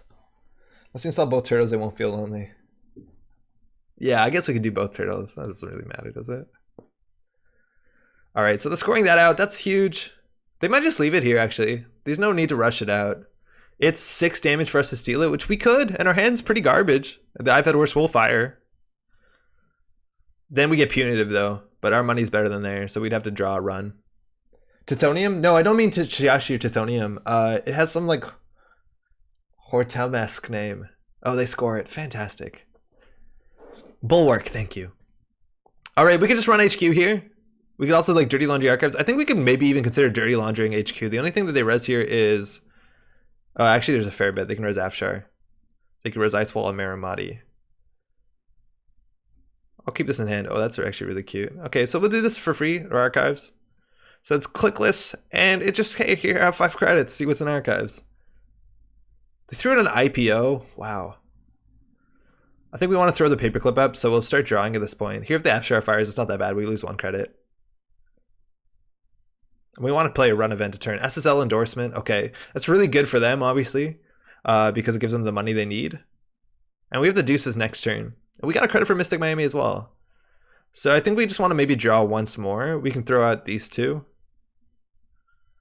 I don't think we need more money. We're not going to get punitive enough times. Holy shit, punitive us all you want. So we'll throw these out. So now we can deal with everything besides sentries. So Archer is an issue. If they get the money up, what's it called might be an issue. The Trebuchet. I said the name earlier. I don't remember what it is now. Bulwark does have an AI interaction. Yeah, it's like really subtle. I think they just gained 2 credits on it on encounter. There's a consulting visit. That's usually consulting visit into too big to fail. Gives us a bad pub. They spend what 2 clicks to get 8. Not bad, but that means they don't consulting visit for hard hitting news or boom or high profile. So that's pretty sweet. Consulting visit to fast track. What? For hostile? What is this? So consulting visit to play a fast track, which they're playing. So they have 1 click left. It's a hostile takeover. So ideally, we would hit them this turn, but I think we just run HQ 4 or 5 times and hope we hit it. We can play this first.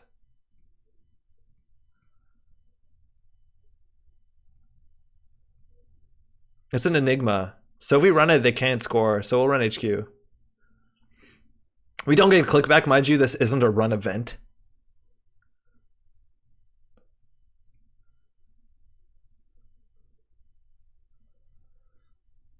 Just track, not fast track. Project Junebug. Oh, that's cool. All right, we have the Amakua down if we want to. It's good to get that rolling. But I just want to get this out of here. We can throw out the Black Orchestra, so our hand doesn't matter.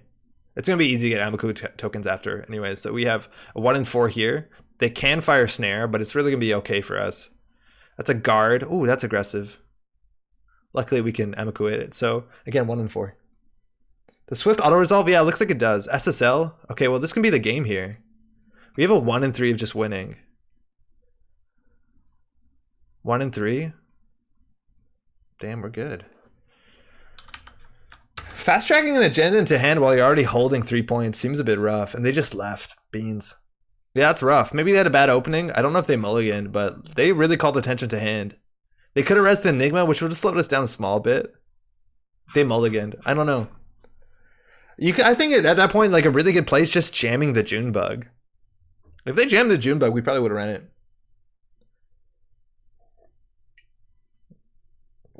Oh yeah, they could score if they res. You're totally right because of the SSL. So they could res the Enigma and still score from hand. Yeah, totally. They did mulligan. Yeah. Did they mulligan that? All right, cool. Well, hey, we saw Mystic Miami do work. We saw Swift do some work. We had the run amok to contest the remote. It's pretty okay. Consulting for TBTF would have been better if they needed econ. Yeah, I totally agree. Even like consulting visit for the other yellow card seems a bit better. Digital rights management? I don't know. Consulting for fast track seems really dodgy, but I think they wanted to get that so they can score it, so they can get credits, and maybe res an archer or something. Maybe they have an archer on the table.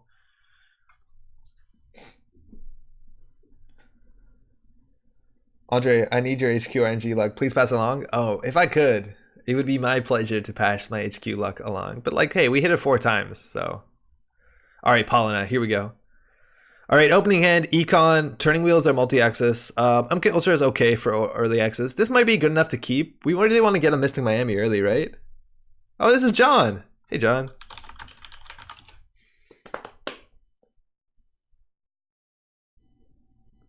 Best of luck, have fun. I don't know, Chad, did we keep this? This seems like okay. You like, I can see us doing worse than this. We have econ and Earthrise, so I was like, cancel each other out. Yeah, this is probably keepable, right? You feel like this is a mull, Rob? What are we trying to get into? Like, are 2 copies of Liberated? I guess. Early Hippo's nice. Amakua is also pretty good against Thimble Rig, but I'm assuming they're DNA Tracker. They might actually be Deckless of the Week. I'm gonna take Rob. I know you play a lot of Val, so I'm gonna take your. This seems way worse. The fuck, Rob. Paperclip's good. It's a restricted card, mind you. Tells a lot about our deck. We struggle a bit for Obokata. Likely we do have I've had worses if we don't have Film Critic. MK isn't what we need. No, we don't need MK. You're right. It's like a Nancy, whatever. We don't have David, though. You let a Nancy fire? Yeah, largely. We do. Doesn't break Surveyor? No, it doesn't do anything, really. Hedge Fund. Man, I just want someone not to ice HQ and then you turn one, like, wanting them. That'd be good. Oh! This is where you run a Muckham, server 1, right? I think we just run this. I think we run this. We could falsify it, but I'd rather falsify a card that has advancements. Let them pay the money. Pay whatever. Okay. You win this one.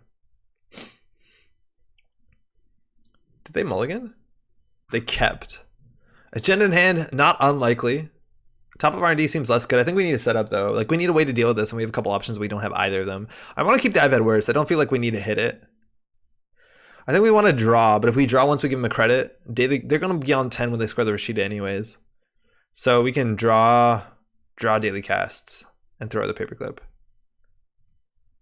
Double Hippo is actually pretty good against this because we need Amakuid if anything.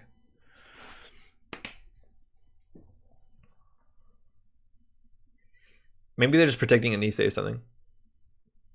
Is it just a slow Philotic? Or is it Yagi Uda? Oh, okay. Can't complain. I think we run HQ once at least here. An Amaku would have been fantastic if we top decked it. We'd smash Amaku and go. IPO, okay, they can't play that. If we draw, they can. So we might actually not draw here. IPO. Snare last click is a possibility. Holy shit, we're not drawing. They have IPO for days. Might just be one IPO. Celebrity gift. Okay, so it's not going to matter. That sucks. Because we have a really poor tempo turn, and they're about to go into a big tempo turn, and they can just score behind a Thimble Rig, unfortunately. Mind you, Val has 50 cards. We have 3 Black Orchestras. But, like, sometimes she just doesn't draw well. And if you're not drawing in, like, that turn, holy shit, that's an agenda. Right? Like they have IPO, what's it called in hand? IPO, celebrity gift. And sure, maybe they didn't want to click for credits 3 turns because they know they're going to draw and they'll have enough to IPO next turn. So maybe that makes sense. Okay. So we can do celebrity. No, we can't really get this. Unless it's a Yagi Uda, I don't think it's that bad.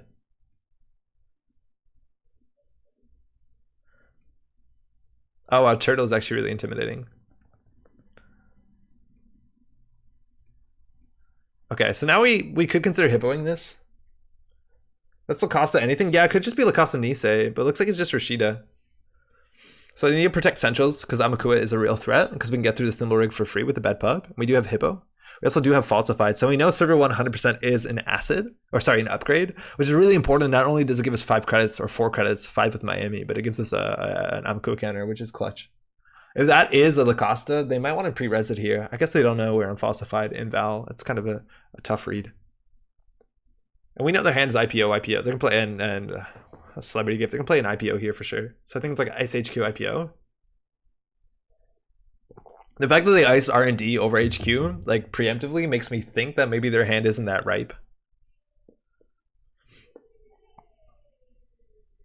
But we need to draw because the draw on this deck is not very good. We have 1 Earthrise, 1 Deuces Wild. Otherwise we have to click to draw. I guess we have 4 and 3 and Jack 3 have it worse, or 2 more. But we need to find those cards. If they don't install anything in server 1, we're really not threatened to trash it. Like we don't need to get rid of the Lacosta. Yeah, there's the IPO. Okay. So I think we just run HQ 4 times. We know IPO and probably another IPO and probably, well, definitely a celebrity gift. Preemptive, okay. Okay. Okay. IPO. Oh. Oh. I haven't seen that many cards. They're already rich? Yeah, we probably could have drawn this turn. I like the turtle counters. Unfortunately, trashing the NGO keeps it down. But like 5 is kind of the point where I'm really happy. And then they have to consider purging. I think you're right, though. We need to draw. We just don't have enough pressure. I think like drawing into what's it called would be so sweet there. A Wanton Destruction. Like that's the hand pressure we want. Not running for singles. They installed ice and then drew again. You never want to do that. That's always wrong. And putting the hippo down is pretty good. So we want to draw and set up. They might purge next turn, but Archives is open, so it's not particularly compelling. Not a great turn. We already have a paperclip in the bin, so I think we want to just maybe do gamble into hippo. And now we can really threaten stuff. Yeah, 5 is good for Nancy for sure. 6 is DNA. DNA honestly would be more annoying. Maybe equal. Like you can like, I like Run Amok because Run Amok into Mining Accident, that's a stupid expensive play. But with Mystic Miami, maybe it's a bit better. I don't know. We really want our Mystic as well. A lot of like the Econ Engine parts in this deck are 2-ofs, and like you can't blame them. Oh, Celebrity gift. They can show us their whole hand if they'd like to. I wonder if they'd like to. Border control, IP block, Lacosta, preemptive. They didn't show one card. They chose not to show one card. I don't know about that. Like, it's obviously something interesting. Like, that's a cool play if the 5th card isn't interesting. And they have IP blocks, so I'm assuming there's an IP block on HQ. I think we can just tank it, right? There's not a lot of good trashes here. They have enough money where resing like a DNA or a Nancy on HQ is not that bad for them. We don't have hunting grounds, so like IP block is just going to be annoying. Give us a Chiashi, huh? Chiashi's really fucked with Amakua. I think we wipe her the Amakua. I actually didn't do the math. Ooh. So we can find out if we see the card that we haven't seen. Border control. Okay, that's not it. Let's get this up to 5 while we can. They may purge next turn. It's probably not the worst. Lacosta? They already have one. That gives us a counter. Oh, Deuces is interesting. It's not that good though. Not last click. I think we just click for credit and throw this out. In theory, we want to draw again. But I think all these cards are so good. That feels really stupid. Is a credit better than running our HQ one more time? Probably not. But it could be IP block, but we're not punished by the tag. I think we should run server 1 actually. Preemptive. Yeah, we probably should run just server 1. I think we cleared the remote this turn. Yeah, I think you're totally right. We should run server 1. Running HQ another time's not worth it. When it's like 1 in 5 to find a card that we don't even know what it is. All right, 2 and 5 unknown in server 1 could be Lacosta. I think we're gonna go there for sure. We need to clear that out. But 6 tokens though, there's no ice that we're scared of besides border control. Not border control, excuse me. Besides Chiashi, but I think we hippo it. I think it'd be pretty bad res. So I think we deuces for credits and cards first, and then we run the remote. We'll take the cards first to see how the money looks. Game 3. So we can always falsify this and then run. We always also stim hack it, which is nice if we want to get out our breakers and not pay for them. I think we'll just run it though. I don't think we need stim hack at this point. The question is Chiashi is how much? It's like, we need to get this to 8 if we could. Hopefully it's not that bad. Chiashi's really bad. You gonna run amok? I don't think so. I don't think they res if we run amok. I don't want to pay 3 for run amok. You're right, run amok is actually pretty good. But like, yeah, unfortunately not. Install Black Orchestra. I don't think we want to. Stim hack. Yeah, I don't know if we need to. This is like an NGO front. I don't know. We know this is an upgrade. This could be an upgrade. Rashida? No thanks. Lacosta. They have another one. I honestly don't care. It just means we have to run the remote every turn. Which might not be that bad. Okay, we can throw that out. This sucks. I think we actually just like falsified for value. We have another one in our hand and we kind of need some money. But you probably don't need anything to install another ice. With Hippo? Yeah, we probably don't. Hippoing a thimble rig doesn't really matter when we have Amakua, but they have IP blocks somewhere, right? They showed us an IP block. It's not IP block on HQ, I'm assuming, right? All right. That ice they didn't res moved to server 1, so that the unresed ice is now there. Lacosta isn't giving them some value, but now we have to consider running every turn. A purge actually would be pretty upsetting because it sets us back our only breaker, but a purge also seems really good. Like I like that IP block on archives. We really need to find more money though. Okay, that's a Cyberdex virus tweet. That's fucking terrifying. We need to go trash that ASAP. If they're playing the deck list of the week, that has to be a Cyberdex virus tweet, right?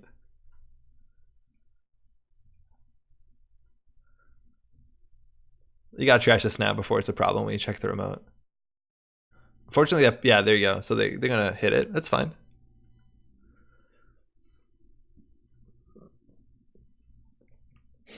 So what do you want to res? Oh. That's not a very good res, is it? We can trash the Amakua. Do we do it? Do we trash the Amakua? No, I think it's too good. They have 3 IP block though.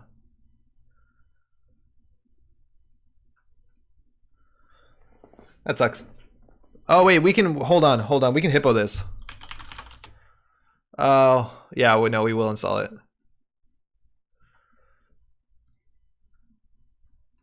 Oh, click and drag works. Fuck off.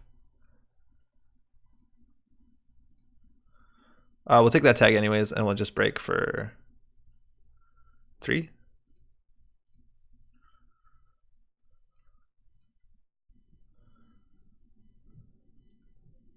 It's all good.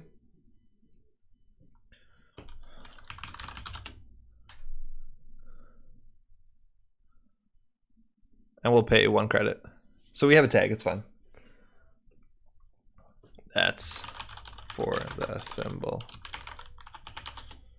So we have another one, so it seems okay. And we can float the tag for a fair bit until we have an asset that or a resource we have to protect. So this also gives us some flexibility if we had to deal with border control, we're protected for it. Talk about it. Let's start drawing. Okay, that's really strong next turn. I think we just play this, click for a credit. I feel like the run amok is just not good in our hand. That's probably worse.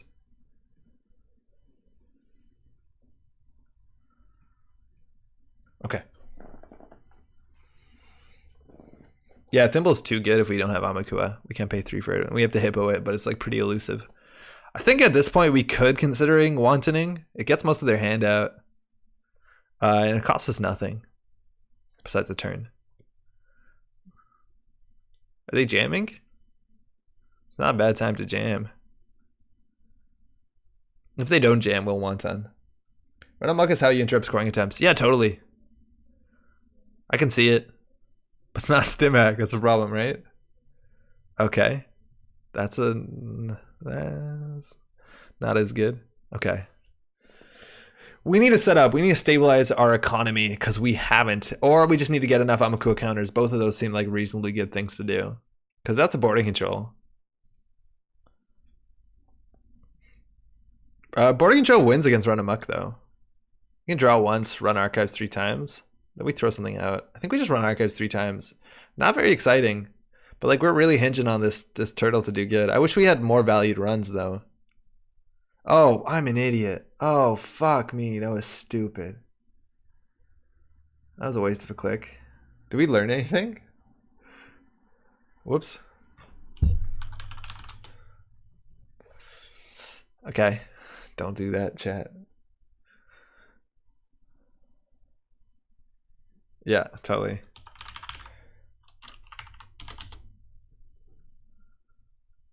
Nah, I forgot. It's on us. Okay, well, we have to draw up. That's okay. I think we'll play it. I think we're holding on to cards that we don't need. We could play this, but they'll probably trash it. Ah, man, this hand's really clumsy. I think we have to remove the tag and just go poor. I don't know. They're already like 2 points up, which is really difficult. We have no money. We're floundering really hard.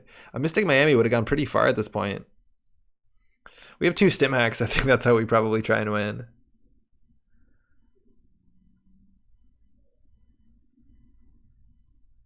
So moving the tag there last click is actually pretty rough. There also could be a border control in HQ, which would be pretty cool.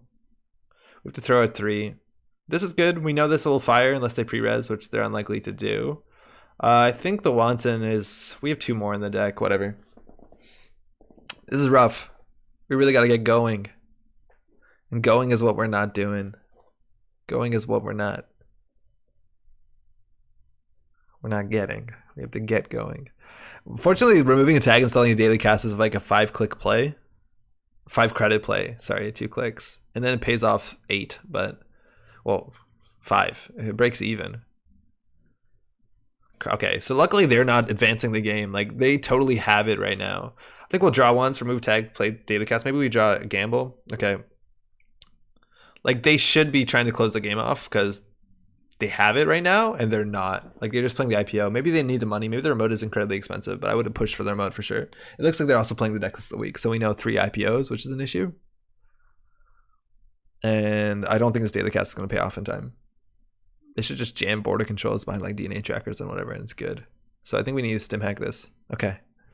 So we can't deal with IP block. I mean, or we can. We can't deal with Excalibur. We need to get the Amakua up to strength. Okay, so that could be a 5-3 easily. That also could be a 4-2. So how do we want to get through this? How do we want to navigate this? So we know this is an upgrade. Okay. So now at this point we can consider stim hacking it, but then we can't steal the Obokata. We actually die to it if we steal it, right? Because the stim hack does brain damage after. We can consider run amucking, but then they don't have to do anything, so we have to draw once here. So now we can consider just run amucking, and if they res ice, it gets trashed, which is pretty good. I feel like we have to do that. We have to just tank some damage. It's going to be terrible for us. We can't assert enough pressure on Centrals anyways. So if they score that, they're on game point. But luckily, they don't have an Nisei token. The other option is just to stim hack it, but then we hit this first border control and we're fucked. Run amok first run, stim hack second run. Yeah, but then we can't steal Obokata. I don't know. I feel like this is the best. And that's why Swift is really good, right? Like, it gives you clicks back against these decks that try to rob you clicks on runs. But if Excalibur fires anyways, like, we're fucked. At least we can draw once, maybe click for credit. We have the Hippo. We have 6 credits, which is not a lot.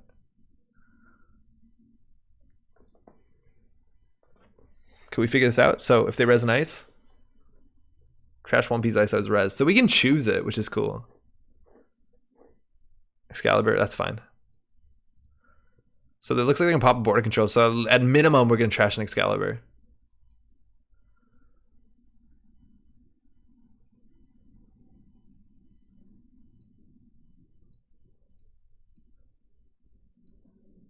We actually could have gave them the money. Fuck it, you can have the money. Actually.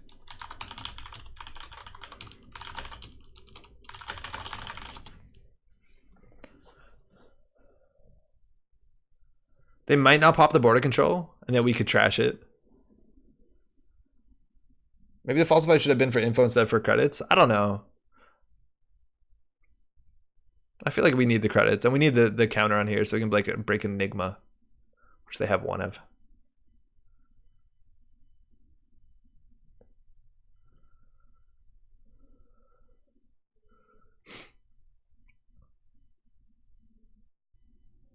Okay, so we can't steal the Obokata anyways, but we can at least trash a DNA tracker. That's okay. So we're gonna lose all our money anyways, so we might as well install this. Please keep us stim hack. We die to Fetal in theory. I don't think the Fetal's in this deck. Calling for agenda on the Vance thing. Yeah, it's risky though, right? Because if it's NGO, we're in such a bad spot. There's not a lot of information to gain here. It's like whether it is Obokata or not, and we probably run anyways. All right, we did. So let's see if they pop the border control here. They just might. If it's not an Obokata, they might. If it is an Obokata, there's no reason to.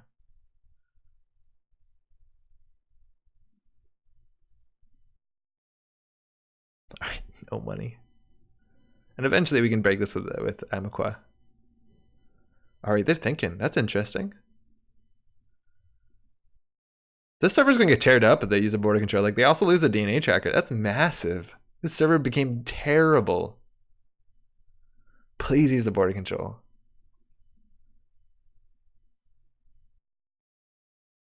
What? Oh, okay. Run amok. Trash the DNA kindly. All right, well, the remote fell apart.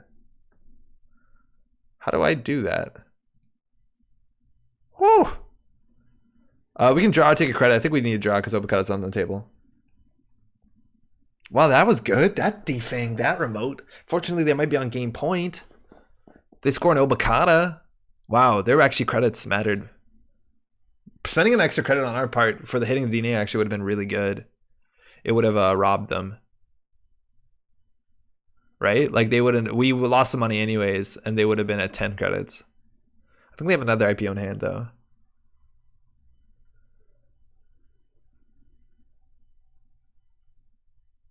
Why did they border control? That was an Obokata. It was totally safe. That's rough. They definitely shouldn't have done that. Okay, well, we got to set up because we have to contest every turn.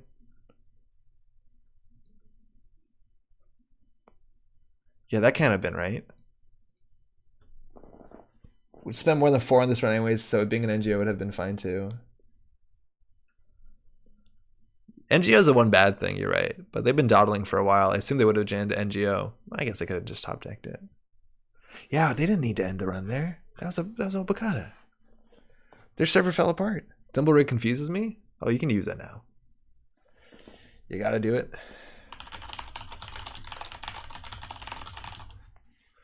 All right. Well, that's cool because that means that's a free place we can run. We can run this in remote for free to get Thimblerig counters or to get Amakua counters because we break this for bad pub. So we just don't trash the Lacosta. We get it up to strength again, and then we can start pressuring stuff. That's good. We want to pressure R&D. Obviously, we need to get some points. We have 20 cards left in our stack, so Obokata is feasible. They have 2 more in the deck.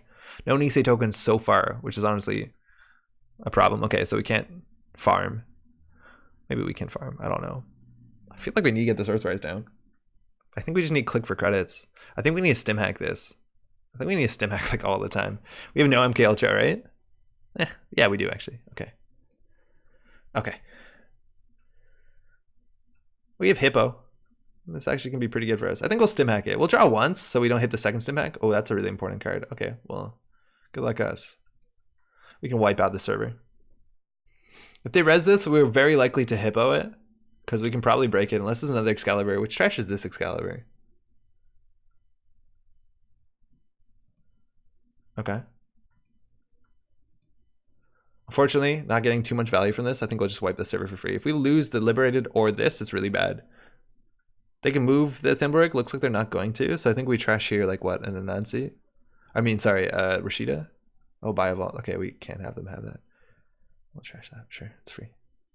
We lost the second stim hack. So we know our stim hack. So that's an issue. I don't want to click this. And I guess we do click this and put it down. Even we'll start it with 2 credits next turn.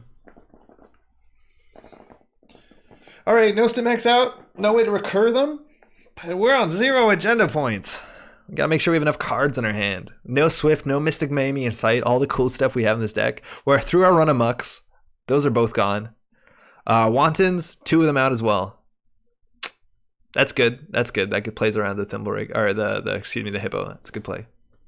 Do like that. All right, so they need to advance a card for it to be scary. It is officially scary. So I think we, because this could be border control, we need to do liberate around. Oh, I guess we have to do draw run, and then we lose to border control. This looks like an NGO front, though. Yeah, we lose here to border control. But we would have lost Obokata anyways if we didn't draw. So I think taking 4 off of this might have been wrong. We might have just wanted to try and tank through this with 6 credits and bad pub. It's unlikely for it to be harder to deal with than that. Okay, it looks like it's just an NGO front. Yeah, it looked like an NGO front. That server wasn't amazing. So luckily we spent no money, but just a click. Okay. Rob says Obo? Yeah. I almost didn't play around that. But so far, John, our opponent, hasn't been playing too confident. Like I don't know, that seemed like way more risky than they normally jam their agendas at. And luckily we didn't trash that too. We accessed the server and didn't trash, so Amakua got a counter. 3 is okay, because we can deal with Excalibur now. Never mind. So, luckily this gives us a bit of time to breathe. They have 19 credits. Their money's been pretty good. We can play Liberated into Earthrise, which isn't amazing. We have 1 more gamble in the deck, but we do need the card draw for sure. For what it's worth, we can Dirty Laundry Archives. Just to get 3 credits and get an Amakua counter. Honestly, not the worst how things are going. I think we can do that, this, and Earthrise. Okay. 1 counter in here lets us deal with border control. It really doesn't help that much, actually. This might be stupid. And I'm pretty sure there's an IP block here. Need to find my mouse. Touchpad is killing me. Be right back. Okay, we got some time to breathe. If you're just tuning in, by the way, maybe you've been watching for a bit. I like to say this pretty regularly, but maybe you're new to the game. How's it going? Welcome. I've heard from a lot of new players who have picked up the game somewhat recently. This guy's not Amakua counter. The big point is, if you're new, you want advice, you want to talk to people, you want to meet people, this is a fantastic place to like ask questions or talk to other people in chat. It's fantastic. So do please kindly pull up a chair. I know it can be intimidating, but I promise you it's worth it. All right, Earthrise is ticking. That's going to be 6 card draw, which helps with the Obokata. It gives us that pseudo burst draw clicklessly when they're going to be taxing our clicks. We don't have a way to deal with Excalibur anymore, so Excalibur into border control, Excalibur into Biovault, all that stuff is really scary. So we need to get our Amakua up to 3 strength ASAP. Running R&D is the big question mark here. And they put something in front of R&D relatively early on. That means there's only like certain kind of ice that you want to jam on R&D early. Maybe it was an IP block, but we didn't have our Amakua back then. I actually think it's probably a slot machine on R&D, which is not the worst. We lose 2 credits because of bad pub. Sometimes they gain 3, but their money doesn't matter. Because they have a lot of it. We also do have to watch out for the one Chiashi that is hanging around somewhere here. It's all advance, my friends. Oh. So they had a La Costa in hand. This looks like it is La Costa. So this means we have to access with a fair few cards here. I think we can inject for sure. We want to get cards in our hand. And cards is what we got. We have the I've Had Worse. We have the Rebirth, which we really want to play. It gives us the ability to run Archives, to run HQ, to get clickless Amakua counters. Or not clickless. I hope you know what I meant. Easy Amakua counters. I'm just going to say, like, welcome new players. Assume that you know what I'm saying. So we could go through that and hope. I think with 16 credits, we're in pretty good space. And the battery is dead. Oh, no. Their mass battery. We could probably just go through it and tank some of the damage. We really want to keep this card because it's really strong. We could play it early, actually. It's probably worth playing early. What do we got? Options. I think we'll just probably just do one more. Seems good. We'll run a remote here. This can fire. So border control wins them the game. But border control, I guess they wouldn't have popped it before. So if this is border control, we do lose. We have no counter to that.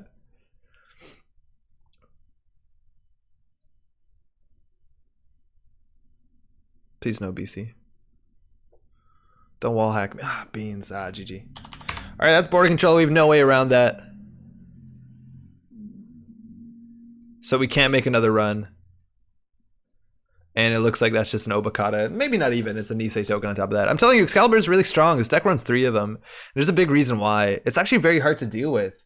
We, in our faction, all we have is Amakua. Amakua with counters can be really hard to deal with that CVS in the archives.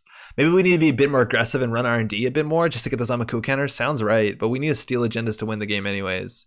And that'll do it. We can't deal with that one. Oh, man. If we had run R&D twice, that's an option.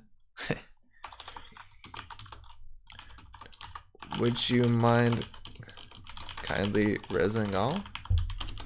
Making room for deuces could help Amakua up quickly. Yeah, it could. And we had added 1 to it. I like adding the second one. It might be even better than this career fair. And that actually probably would have been enough. We could we have like Omar Archives and then deuces run? Because deuces also is like a really good click compression card. I think this is a slot machine. We could have ran through it. Yeah, so we called that right. We didn't call this right. If they rezzed it, actually wouldn't have been bad for them. So we could have ran R&D twice and ran this, but I don't think we had enough clicks to add cards in hand to steal the Obokata at that point. I think you need to put more central pressure. Yeah. Yo, Pat, how's it going? How's Shucks? How's it going, bud? Yeah, central pressure we had none on. And it's because our economy at the beginning was really bad. So we were trying to keep money so we'd be able to contest the remote. Because scoring that early Philotic like really put the pressure on, right? I mulligan just into the Thimble Rig. Oof. How's Shucks, bud? No, and 1 virus token gets you in. Oh, yeah. Actually, fuck. Fuck. Single paid, how's it going? Seriously, it feels like a Friday. That means you're doing good. Yeah, no, could have been the call there. No, I like that play. Yeah, this is the decklist of the week for sure, Disperse.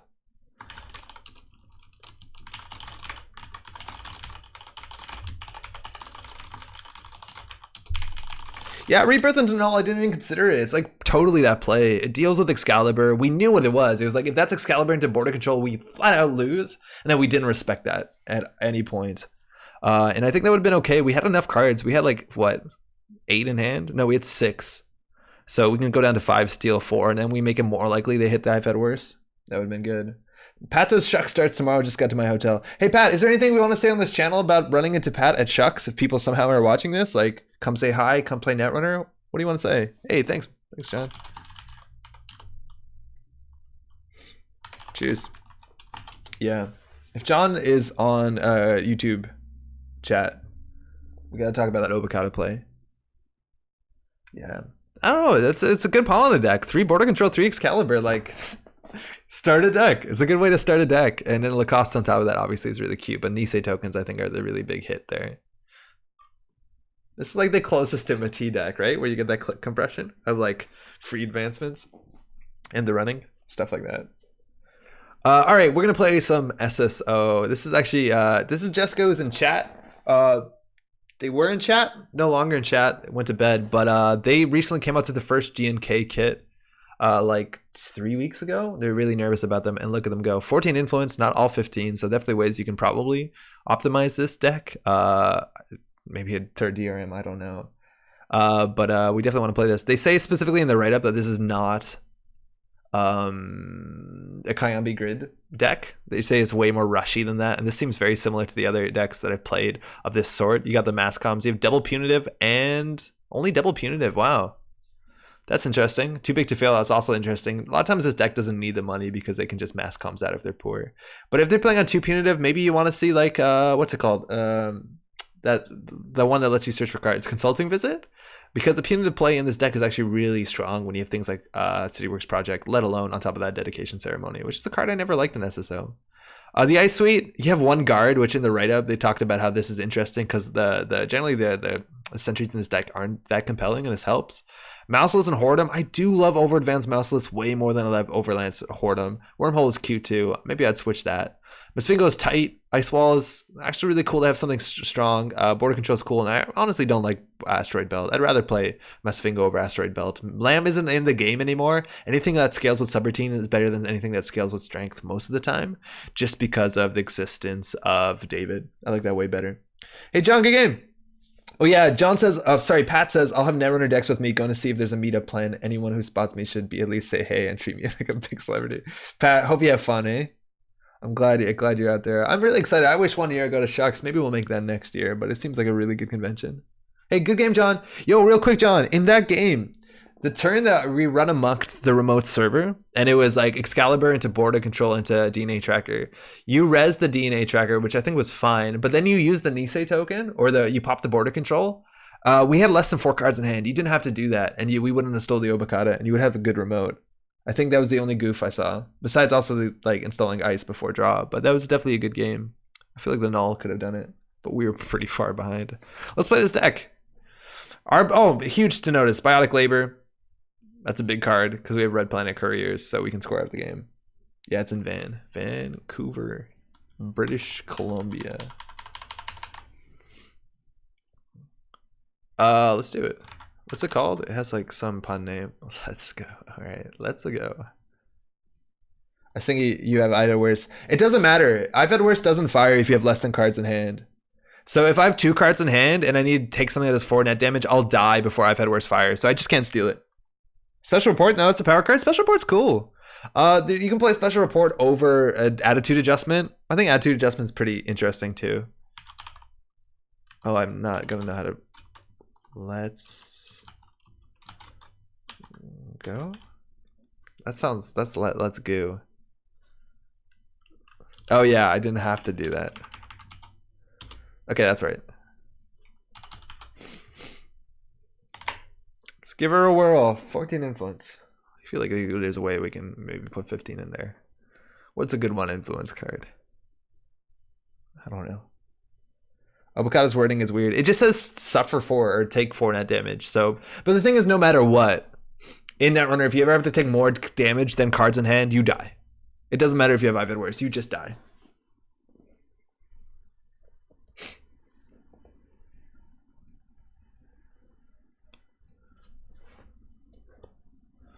What's 1050? 10 to 11? All right, let's go. I'm a little alien. Cool. I thought it said I'm an Italian. All right. Ooh, Gabe. Ooh, Gabe. Gabe, HQ pressure.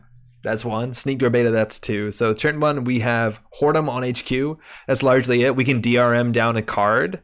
This hand, we probably can mulligan. We have enough ice in our hand for this to not to be terrible for us. I don't love the mass comms or the Red Planet earlier. Rashida earlier is okay too, but yeah, that's actually a lot better. Very similar, but definitely better. Hey, hey. Best of luck. Have fun.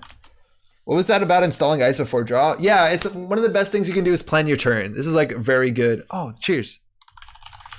That's very kind. So one of the things you did at one point, and this happens a lot of time in Netrunner, is you installed an ice on HQ. First click, second click, you drew. That's always going to be worse than drawing first click, because then you might draw a better piece of ice to put on HQ. Like, you're just limiting your options. There's no reason to do it. And a lot of times it's just because you're not fully planning out your turn. You'll be like, okay, this turn I'm going to ice HQ, and then I'm going to draw, and then I'm going to do something else. So you might as well always draw sooner on. It's different for runner when you're interacting with their board, and then you're like, oh, now I have to deal with this that I saw at the top of R&D. But for Corp, you always want to draw earlier in the turn.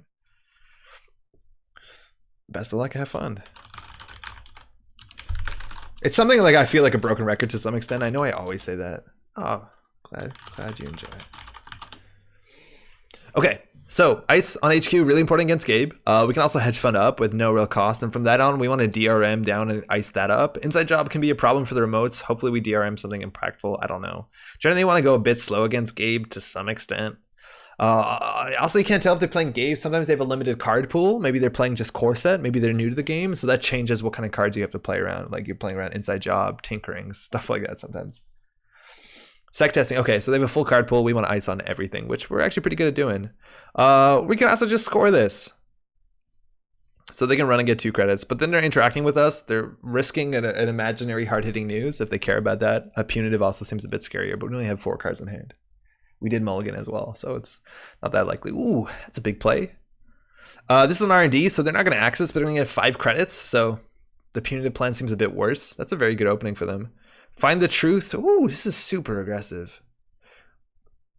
So we're going to see what they draw. Find the truth goes to hand, so it's just another dirty laundry. 3 cards and an access, not waiting for next turn. They see the top card and they're drawing up. We know they have a find the truth, so we want to ice up all our centrals for sure.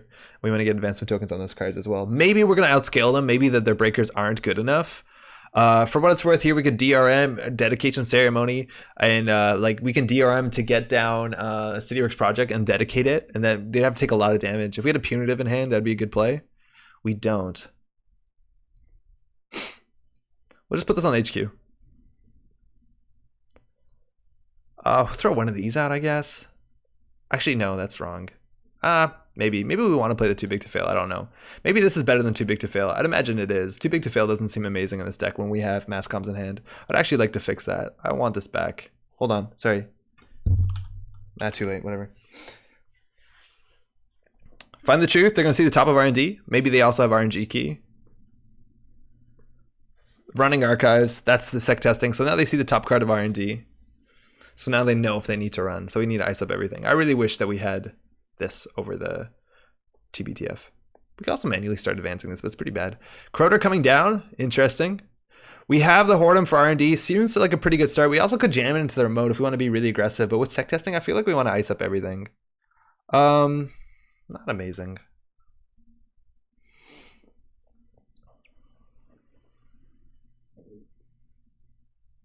Okay, well, I don't feel bad about that any. You only Tolo once? What? Inside job in hand, pad tap also in hand. So inside job is definitely worth playing around. The pad tap is coming down, a second pad tap as well. So that's very expensive for us to trash. Red Planet Couriers is really slow here. We have to advance manually our card, and they do have. We just want a piece of ice, and we want a punitive. This is why I love 3 punitives, because it's such a big play to dedication DRM CityWorks project. Drawing another agenda here is really awkward, and we can only do res cards on this. So we can't actually like get our Hortums up until they run into it. We have a second border control. If we advance these, we can no longer get SSO value, which really sucks. This hand is actually getting really clumsy. Maybe we missed our window to jam, but we have a fair bit of ice in this deck. We just haven't drawn it. Actually, not that much ice. Oh no, that's a fair bit of ice. That's 17 ice, right? 8 plus 6, 14 plus 3. We could draw for an ice. Okay, that's actually really good. That means we can have a plan next turn. Let's start throwing some stuff out. So we can DRM Deddy. We also have now punitive, archive punitive. Maybe that's the reason why they run fewer of them.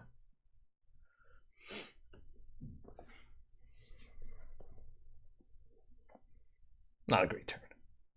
Can't find a CityWorks project.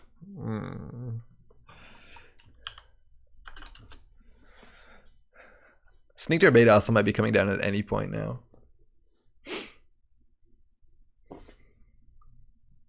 So again, this is 2 credits to the top card of their deck. We know that they have a Class Act, which they probably want to put down this turn. That's actually really good because it's a burst draw card, so we can't punitive them this turn. No one home? That's only net damage. That's not going to matter. And now they have big hands, so we're not going to go for the punitive play. We do have Biotic Labor. We threw out the Red Planet Couriers. This is hilariously clumsy. Honestly, I think we might throw out the Hollywood Renovation. Do we have a preemptive? No, we don't even. Beans.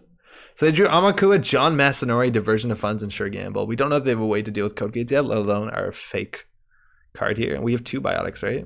Yeah, so whatever. We're just going to click 3 and throw this out. Oh, this is awkward. Wait, you tossed a second Dedi? Oh, yeah, we did. Okay, well, whatever. We'll just do single dedication. That's enough, right? Advance. That's 3, 4, 5, 6 damage. That's usually good enough for double punitive in hand. R&D is close to 50% ice. Yeah, right? It's like what, 16 and 33? Yeah, it's almost 50%. That's ridiculous. John Masanori going to draw a card here. This guy's a liability with border control. I really don't like John Masanori in the modern meta.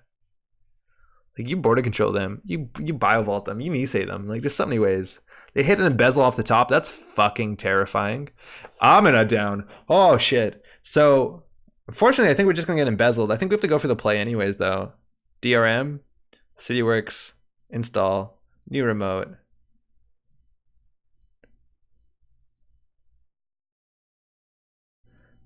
Place 3 advances. Okay. All right. Here we go. If they embezzle away either of these, we're in a bad spot. Both of these actually is a bad spot. And they have the Amina, which breaks this for 4, and we lose 1. Interestingly, no, Whoredom is just as bad. So Amina deals with that well. Amina's pretty strong. And the fact that we were forcing them to do nothing, they could sit back and get this like 2 credits every turn. And I think I'm just going to pressure R&D. I don't even know. HQ pressure probably comes. Like, it has to. They're playing Gabe. They drew an inside job. That's terrifying. Please just bite. Just bite. Please bite this. Inside job HQ. Gonna clear out the Cyberdex virus suite. Feels good. Gabe gaining 2. Canceling the inside job. Hitting the Rashida. That gets trashed. That's good. Cyberdex? Yeah. No, we can't actually purge. Can't change board state. This is their tech against hard hitting news. They're leaving it up. It means no Amqua. So really, we can't keep them out, right? Like, they can diversion us. They can embezzle us because the only thing that's end the run sentries, and there are none. Besides the 1 guard. They're making a run, so I think we res this.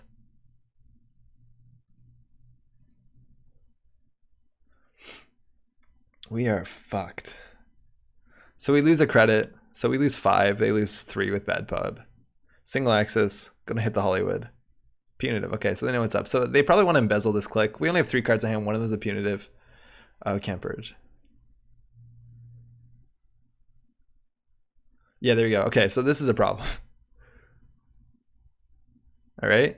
So their money is waned a wee bit.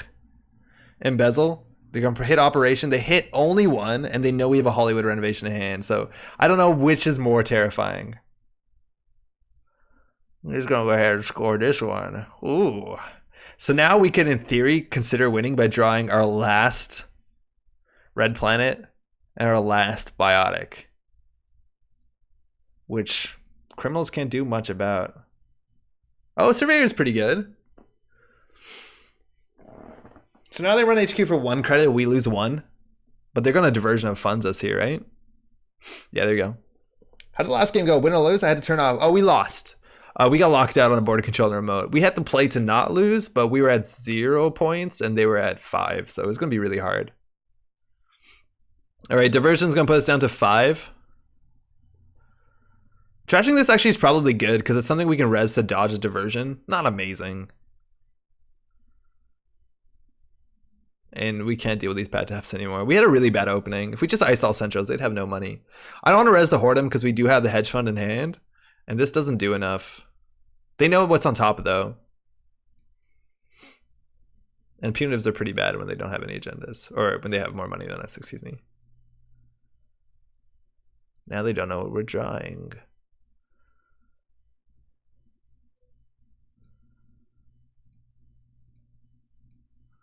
They know we have an agenda in here. So we gave them 2 with a pad tab, but we need the more money more than they do, and we can res all of this. 6 unknowns in here too. I think they should just run it at some point. Especially with John Messinori, it's just good value. They're seeing what's on R&D, we can't stop it. So basically if they top deck enough agendas, we lose. We really don't have any plays here. And we just don't have anything safe enough to power the SSO off. That's kind of a problem with SSO, right? It snowballs really hard. And if you don't get that early nice open, it's not great. And maybe against Gabe you don't ice HQ, but that seems really wrong. They have the most HQ pressure in the whole game. Oh, Bagalta comes down. Okay, that's good. Mass comms. Yikes. It's technically money. Okay, that's good that we have something on archives.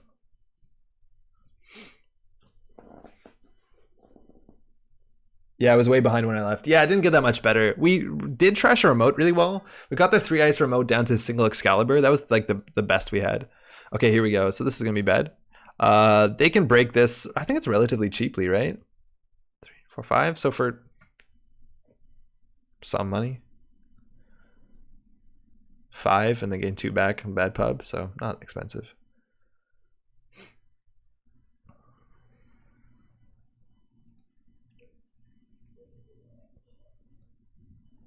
All right, so we're actually like, if we had this early opening, it's actually really hard for them to snowball. And they've been getting 2 credits every turn.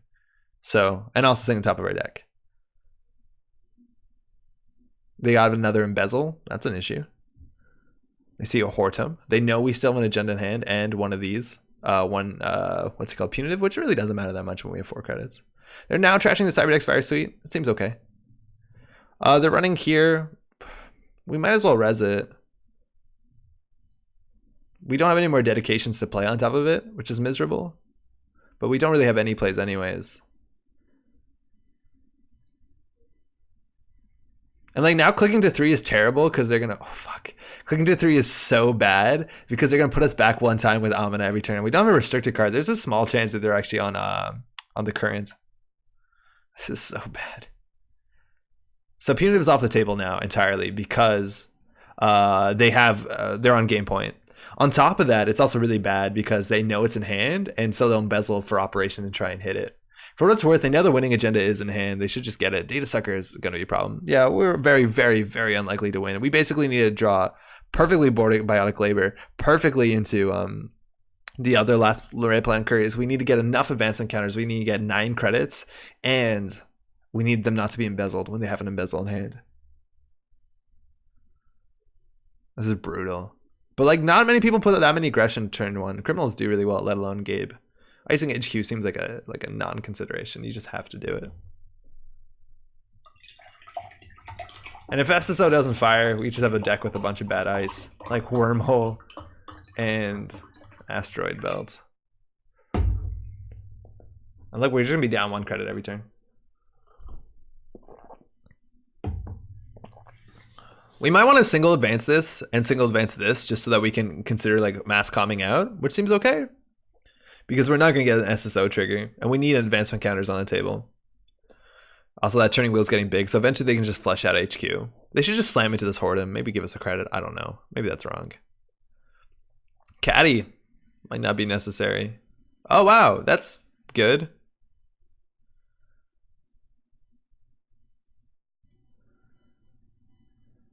We can draw once, I guess. No. All right, so if we perfectly draw, we want to keep 5 in hand. If we perfectly draw the Biotic and then get to 9 points or 9 credits, maybe we win. So we have to hope that they don't embezzle our important cards. We have to hope they don't get the agenda they know is in hand, and we need to draw our single 1 copy of Biotic Labor. I think we've also used all our archive memories, so we literally have to draw the 1 in 21 before losing in many of the other ways and having 9 credits. Obviously, you can't res that. If it's an ice wall, it's pretty okay. They spent 1. That's bad pub. Classic. They're also seeing the top card of R&D, mind you. So like, eventually they're just going to find it. Drew Corroder.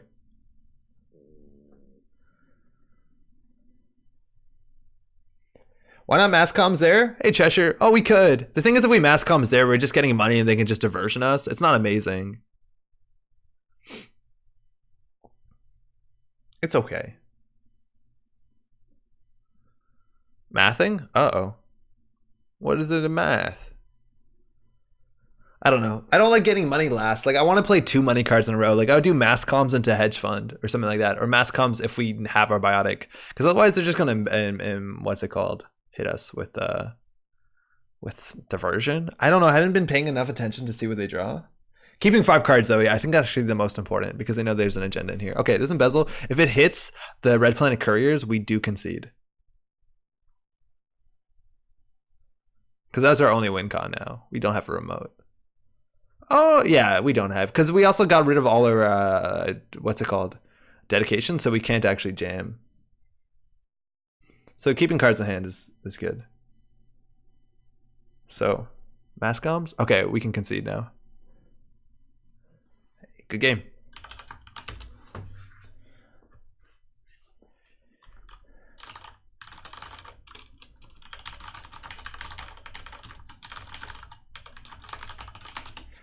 Yeah, no, they're seeing the top card of R&D every turn. We're just going to lose. We have no win con. Yeah, if we kept 4 cards in hand there, it would definitely be a bit worse. Maybe there's a higher chance that they hit the agenda. Maybe that's good for us. But yeah, turning wheel. Oh, it's all good.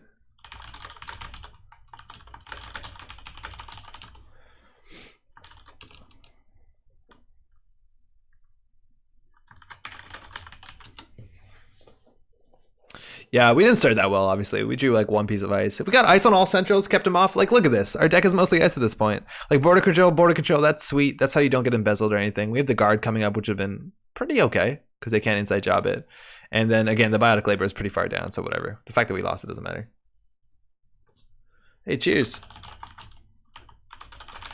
All right, hey, I'm just going to pop out for a second to the restroom. I'll be right back. I think, actually, maybe I can put music on, so, like, it feels, like, nicer. Maybe I'm spending more time on this music than if I just came back. I'll be right back.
All right, that wasn't too bad. Unobstructed view of the dinosaur's chakra. Yeah, it's good, ain't it? I like that one. Thanks, Maddie. All right, let's get a couple more games in with this one. I definitely think this deck has some chops. Let's see if we can find out what they look like. Oh, that's all right. If you're just tuning in, by the way, you're probably wondering what that splash screen looks like. Yeah, that's cool. I got you. Oh, close to Roche. Almost getting in there. 5463. Ooh, that seems like a Smurf. Maybe it's not. I don't know. Ooh, Max. Okay. Max, what do we got? We got the opening agenda. We got the Whoredom for the central server. We got a Biotic in hand. I definitely want to keep this. Not enough money, though. Hey. Thanks. You too. Okay. Let's get us some econ. Okay, so what can we do from here? So we don't know what kind of max this is. Oh, actually we do. It's 119 card max. Okay, so we don't play around anything anymore. This is a huge max deck. So we could jam the early DRM. I like this a fair bit. The question is what we want to DRM. But you can't play this turn one? Can you not play this turn one? Can you not? I thought you could play this turn one. Why can't you? Why? Why? Thinking. Okay. That sucks.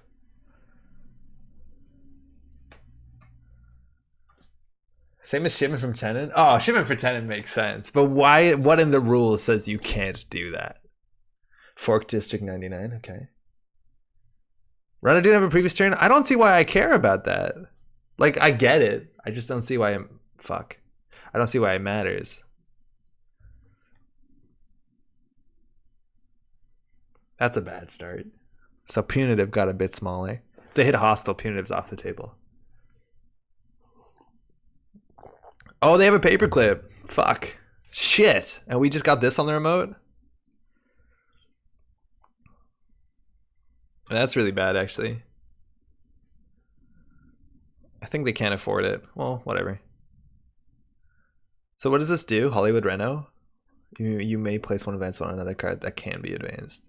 Or 2 advanced tokens instead. Okay, we'll just do the City Works. It seems more scary.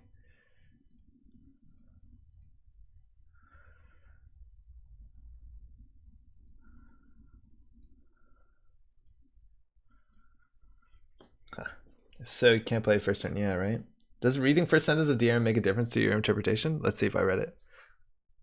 Play only if the runner did not make a successful run on HQ. Nah, they didn't. David?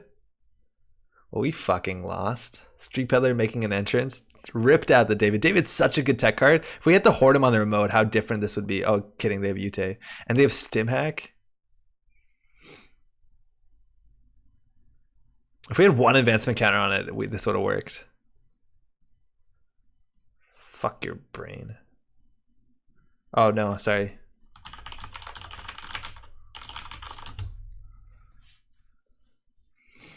Yeah.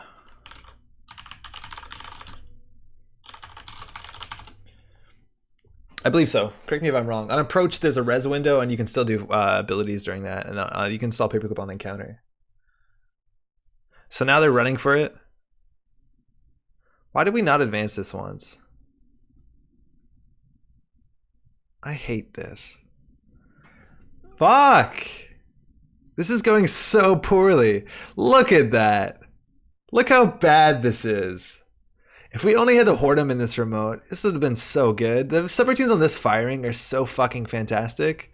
But I was like, we're going to put the asteroid belt on the remote. Oh my god, that's terrible. Just like draw a punitive, then we can't play it. I'm an idiot. Hoard him on the remote? My god, we would have gained 4 credits. Found 2 cards from the deck.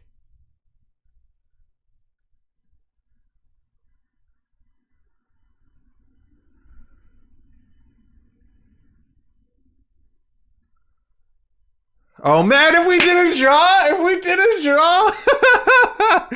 Well, now we have to play this. If we didn't draw, they would have just ripped this off the top. Oh my god, no more beaching against stream. Seems like time for one. It's been a minute, actually. I had a cocktail. We went out for dinner before this, so I had a bit to drink. I didn't want to keep going. Holy shit. Getting absolutely destroyed with this thing. I forgot that was a card, but they just hit punitive. Annex. Yeah, right? 114 card deck. That's a punitive, right? And it's a fucking dead card. It was the next card. Well, after this thing. Christ almighty.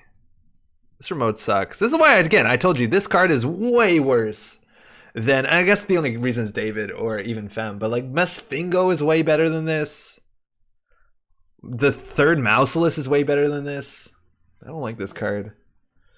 You a Negroni, man? I've only had a Negroni like once or twice, and I've heard really good stuff about it. I think the one time I had it, I liked it a heck of a lot. Dollar bills. No, but I ordered whatever was like in-house. I don't remember what it was. Okay, we can lose any minute now. Just hold on. Fucking remote. So Punitive is dead. That's interesting. But they don't have to respect Punitive anymore, so it's like definitely less good. Fortune levels rock bottom. Yeah, we've been pretty bad. Asteroid Red isn't a Rush Ice, but it's a better Rush Ice, isn't it? Like Mouseless is just a better Rush Ice. The subroutines are really good. And you need a triple advance anyways. Like you're not rushing with a 9 credit cost card. So you're assuming it's going to get triple advance. If you're assuming it's triple advance, how much better is Whoredom? How much better is Mouseless? A 5 strength Mouseless specifically. It costs 6 to 9 to break with Black Orchestra. Oh, that's so good.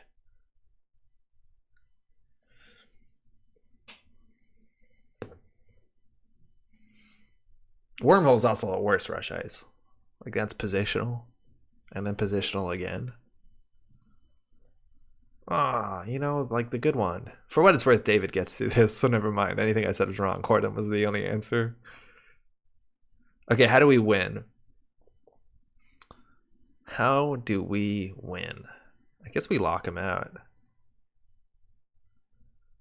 Punitive is dead. I think we'll draw once.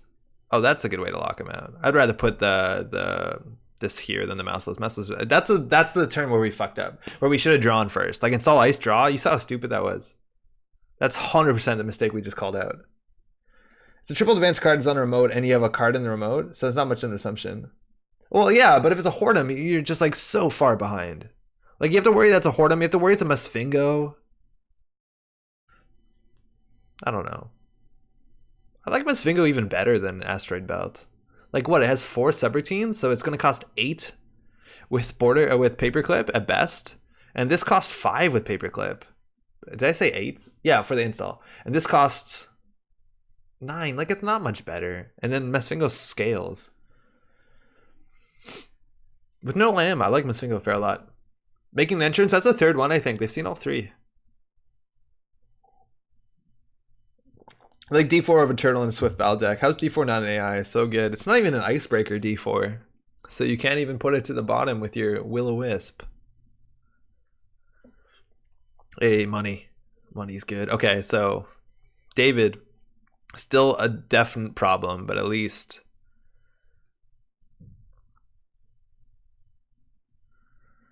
how much money we need for this? An absurd amount. This just seems excessive. I gotta do what I gotta do. I don't have outs here. We just want this Surveyor to be big, honestly. They have a Fem. I think the Retrieval run the Fem really soon. I don't know. It's so hard to play around this deck. I honestly think Big Max is like still pretty great. 23 credits? Yeah, this remote's not even good. Oh, never mind.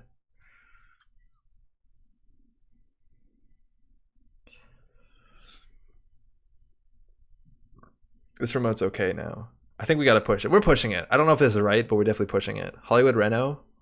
What's it say? The can be advanced. We don't want to do that.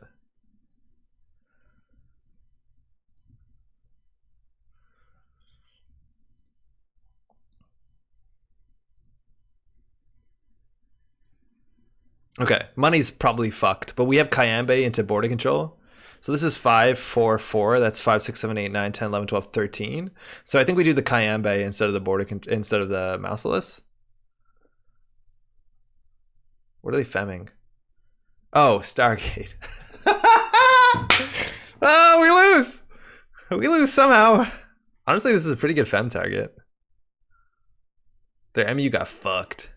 Okay, so we're just hoping we don't lose here, right? We could border control it. That's not sustainable. What do we do, chat? Do we border control this? D4 is so amazing. D4 and Fem is all they need, right? They have the pressure. They just need one more agenda. Not enough agendas in the deck. We're going to roll the dice here. And this doesn't shuffle, so they don't see in a 3. It's fine. We're good. We're good. Nah, we're fine. The trash the wormhole seems good, so we can draw Rashida into Rashida. Now they're running. Oh, just trash the Rashids.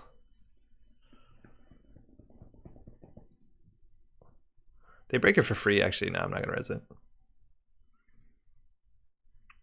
So now they're gonna see 3 new cards. Unfortunate. I have to figure out a way to score this, but we can always Red Planet Couriers this out. Maybe actually this was wrong. I think actually we should have gone the Hollywood Renovation, because then we can do the Biotic score out where we score the other one from hand with Biotic. If this was a Hollywood Renovation, we still need to draw the last agenda though, which is a problem because they have locked our R&D.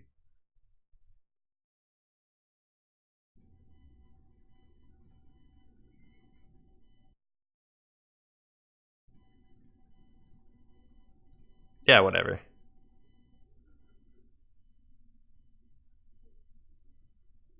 I'm gonna put it on this remote just because it makes this a bit stronger. It doesn't really matter. I tried an Anson Rose Lacoste grid combo to make my Svingo a Doodwa, but it wouldn't work. It's just too jank. I'd have to res most of my eyes before I could use an Anson. Anson Rose is a good card. 3 new cards, whatever. We're not favorite to win. We gotta take some risks. GG.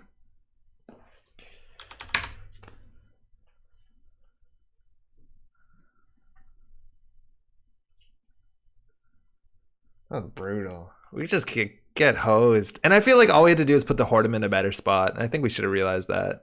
But like, hey, they got their answers really early. They got Paperclip in the top. Like 2 Paperclip in the top is like pretty unlikely for a deck this big. And they might be stuck with finding Crota or whatever. We had a chance. What was the ice? Border control. But hey, we said the weaknesses to this deck is Fem and David, and we found both of them. Too bad pub though.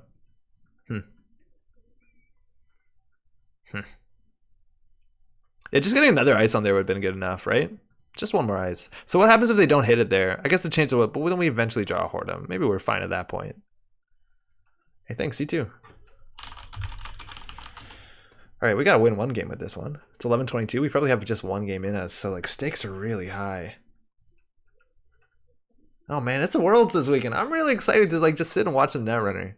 Especially some like high caliber Netrunner. Especially for a meta that I don't think by any means is solved. I don't know what's good. I want to see what's good. Like I want to see people play weird stuff. Fuck! Not again! Jeff, how's it going? I think D4 isn't an AI because it's technically not an icebreaker. Yep, to avoid interacting with the strength of ice directly. I'd assume so, yeah. I think icebreakers pump or have strength. I think that's the biggest thing. We did a ton of tests in New York. Rob, what's good?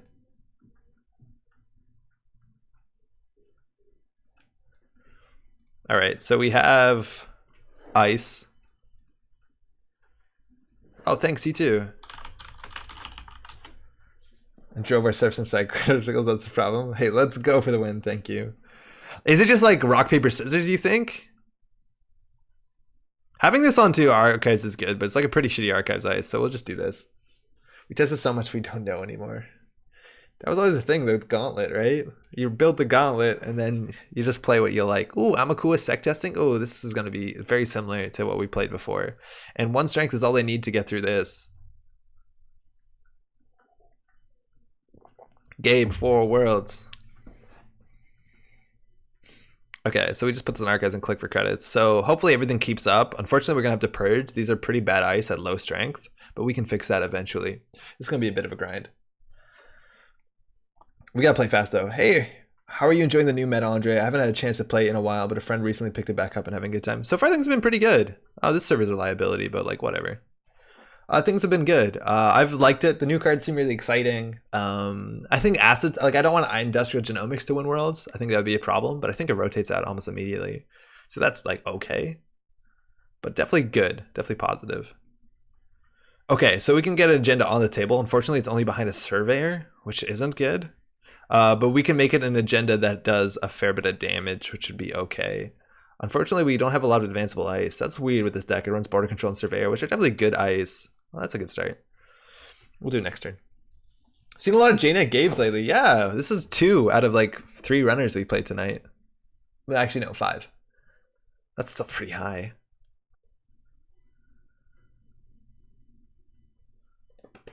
Haven't seen any Shaper. So we res this, they pay 2 to gain 2 and a token. I don't feel great about that. We need our money to res all of these, which is currently 13 credits. He does the math by counting on his fingers. 11, 12, 13, 14. Did I fuck it up? No, 5 plus 8. We're good. Running HQ here. Don't love to res because then they need to know. But luckily it is a border control, so at least that's like kind of awkward because they can't like embezzle or siphon through it. By siphon I mean diversion of funds. They said Fire Island broken and they paid 2. Yeah. Oh, it's all good. So they get single access here, 2 credits back. They can trash the Kayambe. They did. They probably should actually. And they have. And so we need another ice for HQ, unfortunately. Guard is actually a really good one. Unfortunately, the strength isn't good enough.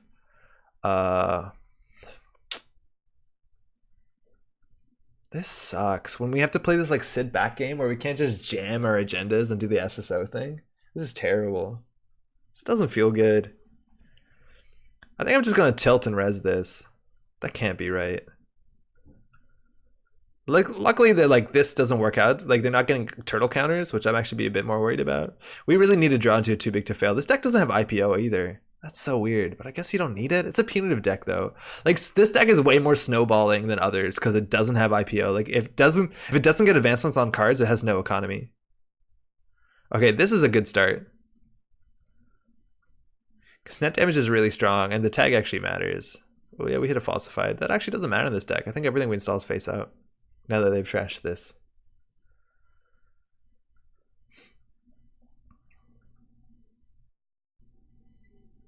So once we have 10 credits, we consider purging.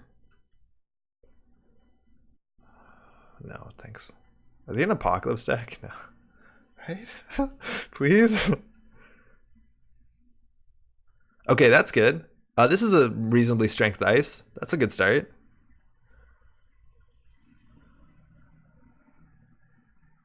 Where do we put it? Do we put it on R&D? I think we have to put it on server 1. Yikes!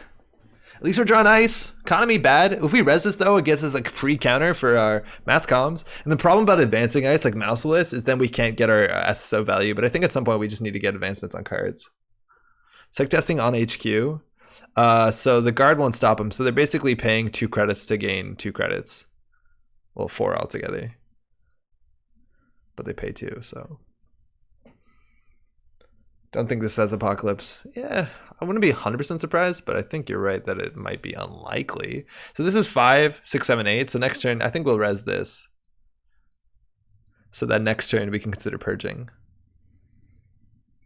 I think next turn we do credit that we purge, but the fact that we're floating that much money, we in theory could be doofed, which we don't want it to happen. Oh, now the pad tap comes down, which is fine. We're just gonna click for 3 cards. And again, fuck Wormhole. It's a good card though against criminal. If we click for 5, we're like ripe for diversion of funds, but we do have the guard to dump our credits into, let alone the border control. But I don't want to pop the border control for embezzle, I think. All right, 1 advancement counter. Oh fuck! It actually probably be better just to res the surveyor. That's a goof. No, it's not. This is cheaper, and now we purge. Now we have all our servers iced, so now we can deal with this, and then you find real breakers. Fortunately, Amina can come down at this point. I wonder what their barrier is. If they're on Tycoon, it's pretty good. Works with pad tap. Class act coming down. Okay, big draws. I think we just probably score this. Giving bad pub to an Amakua deck, especially an aggressive Amakua deck, is a problem. Actually, yeah, no, we can still duck diversion with this, but let's see what their hand looks like before they purge. Here we can get embezzled though. Like they have all their options, diversion, stuff like that. Pad tap also triggered that turn, but I don't think we can afford to trash pad tap. I think we just have to like ice them out. Because a lot of times if they can't security testing, it's bad.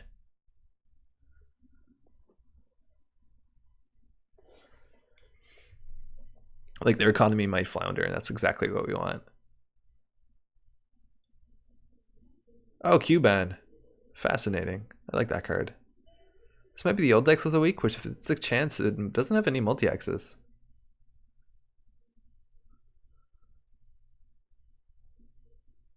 Okay. So we definitely, I think we keep the border control around. Like they just break it for free, but its ability is still very valuable. I think we'll res the guard. No, cost them 1 credit. We want to keep that if we get doofed, I guess. It's like a nice way to undo for ourselves. And we're going to purge here for sure. What do you mean put down the guard? How do you know that's a guard? Are they guessing? How do they know that's a guard? The fuck? I guess they could guess, but I don't know if they saw the top of R&D that turn. How do they know that's a guard? Career fair for second class act. It's unique. Trash the first one. They have the Croter. Okay, so things got a bit worse here. I'm purge.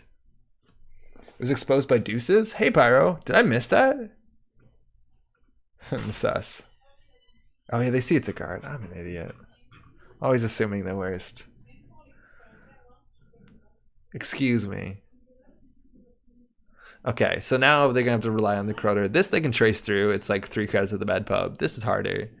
The guard is gonna be a problem until they get their actual breaker, which is pretty good for us. And then this server they could go through, but they're gonna hit the surveyor, which is pretty great. How's it going, Pyro? Special order coming down. That's getting the Begalter. Okay. The HQ is now a problem. This is where we need to just put the Wormhill down and triple advance it. Clumsy.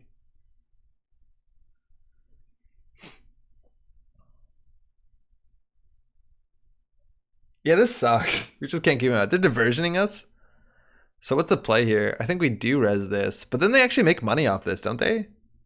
Oh, this is free. This is a free break once per turn. Okay. And then I think we just border control. It doesn't matter if we do it before or after. Okay. It doesn't matter if we do this before and after. In theory, they could give us 2 credits. So do we want to get duped for 3? Guess not. Don't BC? Why not, Rob? I guess we didn't have to. Losing 3 credits there is not that bad. What's the reason not to? Is that we have it for future embezzles? They turn out turning wheel and dorm computer. Okay, so this is a bit different. This is more Gabes in one night I've seen in months. Actually, I guess there was a Gabe list for a week now. Yeah, we played a Gabe list of the week. Oh, that's actually a good draw. It's perfect that we can res it too. So this actually they can break for 1 credit. Embezzle's way worse. I agree embezzle's way worse, but like I don't know why we're keeping our hand. Like we're not just playing defend as opposed to like I guess at this point we want to wait for their hand to get low and then we DRM and jam. So they know it's a mouseless, they're gonna let that fire. It gets them 1 advancement, which is actually pretty clutch. So gain 1. Pat tap gains 1. Oh fuck pat tap. Hit a rejig, so they definitely have many femmes in their deck. So our big ice is even problematic. Again, why Mesfingo's good. That tag might matter though. That means we can trash pad tap for cheaper. Single axis. It was a sec testing plus 2 more credits. So this they gained 1. They clear the tag though. It's still kind of bad for them. I guess border control is also good against John Messinori if they play it. We would need to get this Rashida off, I think. But like, what do we do? Start advancing things? It's so bad. They keep playing with hand size. I don't know. Dirty laundry. They've already used their abilities, so they're actually gonna have to break this, which with bad pub is not that hard. The second 2 big to fail is also really rough in this deck. Or the 1 big too big to fail, because giving 2 bad publicity isn't great. I think this deck is a rush deck, and if we're not rushing, we're in a really bad spot. I think that's what Jessica wrote, that this is a rush deck. And we're just not doing it, so I don't feel like we have many legs. So we can get 3 advancements on a card. Is that great? No. It changes this actually. It makes the face check a lot harder. Just putting this on R&D is like okay, just because it makes this stronger, but like not compelling. Oh, this is not fun! Basically traded a click for credits, stuffing a 3 credit doof. Yeah. I think you're right. The fact that the border control is Cuban feels bad, but like I don't think it's actually that bad. Actually, I think we also wanted this on the remote, because then they have to fem this. This one's actually really hard for them to break. I just wanted to get this up to 4 strength. So it's actually awkward with this. Then they're paying 5, getting 2 back, bad publicity. It's still only 2 credits. Deuces wild, draw 2, gain 3. Okay, that's our last deuces, so no more expose run. Rejig. There's the Amina. Trading the Amakua. That's hot shit. Where are they putting it on? I think we can concede at this point. I think we're gonna have to like red plant couriers everything out. Where's the oh, it's Amina, not Fem, excuse me. Oh, we lose 1 a turn in a deck that we click for credits.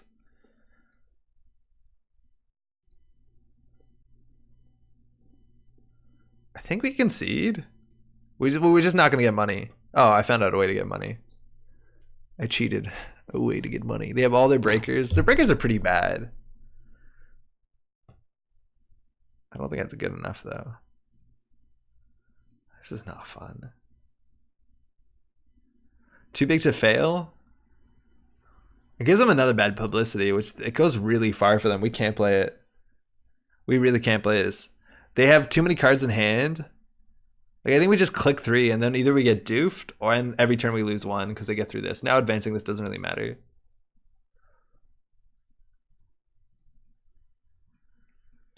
Whatever. Rip SSO Dreams, it's good. It's just against really aggressive stuff. Like we played 2 Gabes and I think Gabe's a terrible matchup because we can't just rush. Or maybe we have to just not respect doof turn 1 and rush anyways.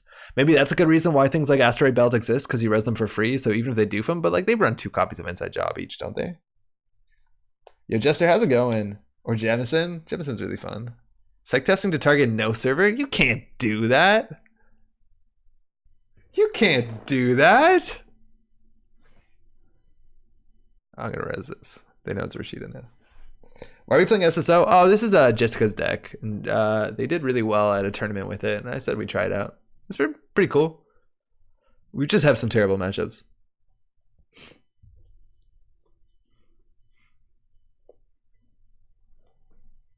Judge.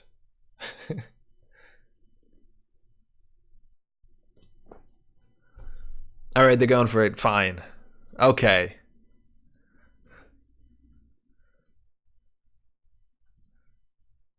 Oh, they have Find the Truth? Yeah, now we concede.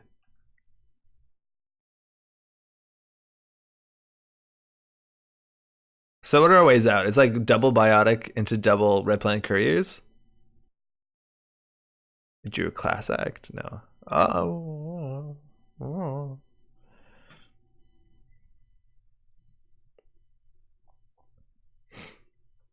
Putting advanced encounters on this seems better. This one scales. It's bad with mass comms, but like, isn't everything? Oh, that's wrong. We should have advanced this.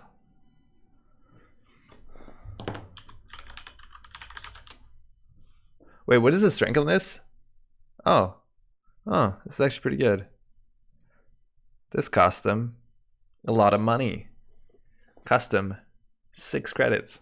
They only have 13 cards left, so that's something, I guess. Oh, that's true. They only do have 13 cards left. A punitive are getting better and better. I'm kidding, we have no money. We get always too big to fail into punitive. That's sometimes a pretty cheeky surprise. Ha! If you have no money, we can't lose money, Amina. Nice try. So they're paying 4 for that, 3 for that. This is free. So this is a 1 credit run on HQ. It seems like a problem. And they have a turning wheel in hand, don't they? Or did we trash it with the net damage? I forget. That's 1 credit to run HQ. Guard. Career Fair. They just played Career Fair with nothing? You can't do that. What is this? Sorry.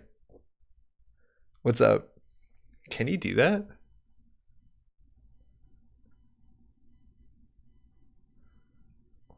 Did they have that in hand? That's so hard to fix.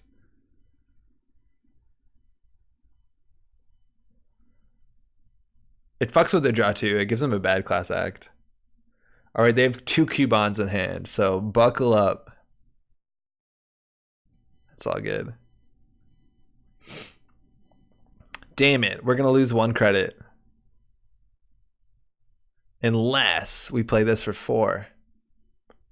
Did they draw a diversion? No. They drew dorm computer. That's cool. Special report's kind of cool.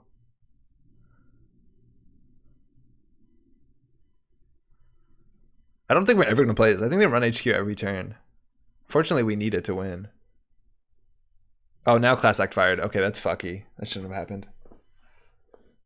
Okay, we're gonna lose our 1 credit. It feels really bad. Oh, good. Oh god, excuse me. Whoops. Yeah, their stack is fucked. The problem also is like their stack, the order matters because they actually built that order. They're at the point where all the cards that they're drawing are cards that they've bottomed with class act, the 2 of them before. So technically this sucks, but like whatever. I don't think it matters that much. There's only 4 cards left.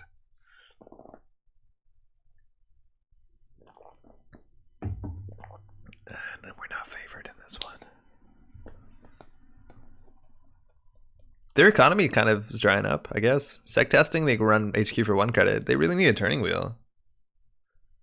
They do have a hijacked router? The fuck? That's like 3 influence, no? 2. Oh, that's a mean card. Yeah, so this is gross. They're gonna make money. They can let this fire, right? They should actually not break the subroutine because they would just gain a credit, we gain credit. Like that's better. I guess our economy sucks, but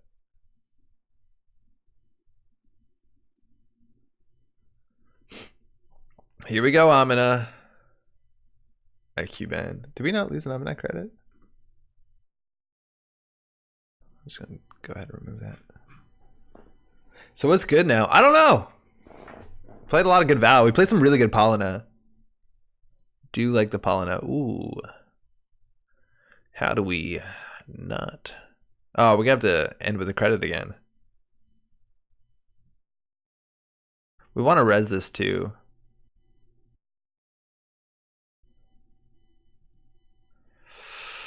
Oh, this feels terrible. We're gonna lose the credit. They've not diversion of funds dust. Oh, they did once. Yeah, right. So what's this? All diversions of funds? We're playing around that. I don't know. What do we do? I think we'll eventually do mass comps into hedge fund. That seems like a way to start playing the game. So I guess we throw special report. Archived is good because it gets us a way to play our biotic again for our red plant couriers so we can win. Hey, all good. Any world hot takes? No, I haven't been playing for the last like 2 weeks since the new cards came out. So I don't have that many. Eternal decks are good. They're probably better than standard. Oh, turning wheel.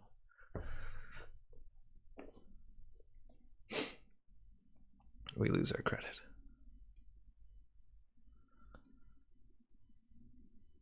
I kind of want to play internal. There's just some crazy stuff. I think mostly it's just because I want to play Blackguard and I want to play it for free-ish with credit kiting. And I want to play like Amaku and stuff. A 419. Just be really annoying. Do you want to res that ice? Here we go. Now they're going for accesses. That's fine. Probably want to trash the too big to fail. So we can play this for... Oh, I guess we want to do credit advance. No, that's not great. It's better than throwing a card at. Hortum. Hortum is a few credits.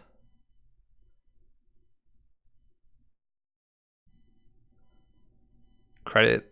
We could do mass comms for 6 into hedge fund. Or we could just do advanced mass comms. That's probably good enough. No, then we get doofed and then we can hedge fund. So I don't want to play an ice that we can't res because then they'll just like cube on it to death. I think we'll just do this. It's probably good enough. I think we just get doofed twice. Turbo virus noise. Oh yeah, fuck. Noise exists. Oh, never mind. I don't want to play Eternal anymore. You just do like all the viruses, all the card draw, and then like stim hack pawn chop or stim hack. What's it called? That one. You know the one. Oh, you got it. Personal workshop. Just like back in the day. I think the recon is not good anymore. Yeah, that's fine. Oh, that was a diversion. Oh, excuse me. So that's fine. This is fine. This is fine.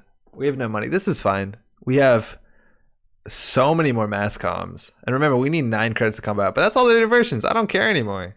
Nothing matters. Nothing matters. Stay in hell? That's a shitty sentence. I'm trying to stay positive, and you're really not helping Bing. Fuck. Click 3? Second up in TBTF? Not yet. I think we want to do that before the turn that we're going to biotic Red Planet. You're right, at this point they really can't fuck with us. And I don't think they have Embezzle. Oh god, I hope they don't have Embezzle. But I really want to get the mouse out here. The thing is, like, we need to have 4, 5, 6 credits to do that. So I think we do too big to fail install. Oh boy, sec testing. Turning wheel, it's good. Oh wait, you have a lot of money now, excuse me. Yeah, I think we do too big to fail now. They'll probably trash it this turn, huh? I also keeping a too big to fail is kind of cool if they somehow punitive us. Like if we somehow punitive them. Oh, they have a pad tap. Yeah, that doesn't matter, does it? Oh, no, they have a second one. That's fine. Oh, hijack router. That's fine. Now we can punitive them.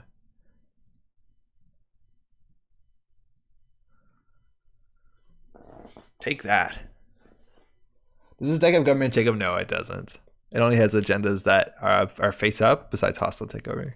So that's 3, what's it called? 3 cities, 3 non-cities. What's it called? Hollywood, right now. All right, they're gonna make us lose 3 with the hijack router. Okay, that's good enough though. We didn't play around that, but we now have Horde and money, so they can't Cubone this to death. So we draw punitive, we do like archive memories to mass comms to puny, and then maybe we win. This is what it feels like when a runner punitives corp. Yeah. God, this is so brutal. And I feel like any other deck that has a play in the remote is okay, but our ice is just like not great unless we like get an agenda in the remote. 4, 8. This is getting expensive for them. We're down to 0 credits though, but enjoy that asteroid belt. And they're seeing every card on top of R&D, mind you. That's really important. Why'd they gain 2? That's it? Okay. Cool. Special order in hand. And they know what we're drawing. Oh, it's one of those. I think we just clicked a 3. Is everyone having fun yet? They just keep punching us right where it hurts, the wallet. Yeah, but eventually they run out of that. Like, I don't know how many hijack router they could possibly play. Some. They see the top card of R&D. We have 2 punitive in the deck. We need to put one advancement on here and an advancement on here so that our mass comm is like huge. And then we have a really good play actually. It depends on how many cards they access with. Now they're going for a real access. This is expensive. Actually, they have 2 bad pub. Never mind, nothing's expensive. It's 2. Gamble. Okay, that's cool. That's a card. Oh, Masvingo. That's a good one.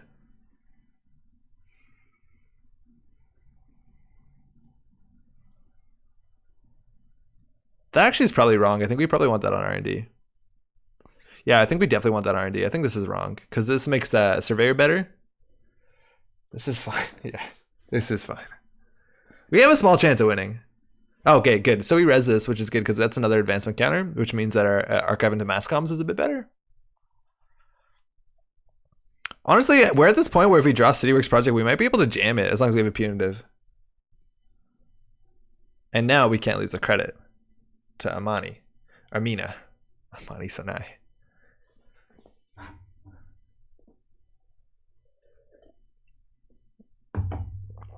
All right, maybe they think we can't res this. They know the top card of R&D. Oh, HQ, okay. Again, they're gonna just do a big dig with turning wheels. So sometimes that fucks up, right? Sometimes that only hits, no, that's unlikely to fuck up. But I think they're gonna fire all unbroken. I guess they gain 2 credits. So we need advancements on this because they're just going to farm turning wheel tokens. They can always hit this and then run it so we lose the credit if we start on 0 for some reason. Oh, sorry. You already broke a code gate. I shouldn't fire.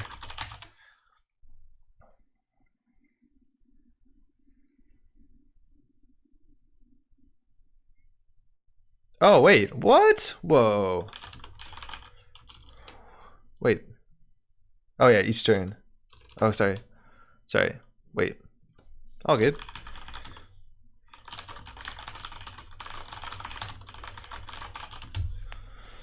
Yeah, so this is the first time I turn.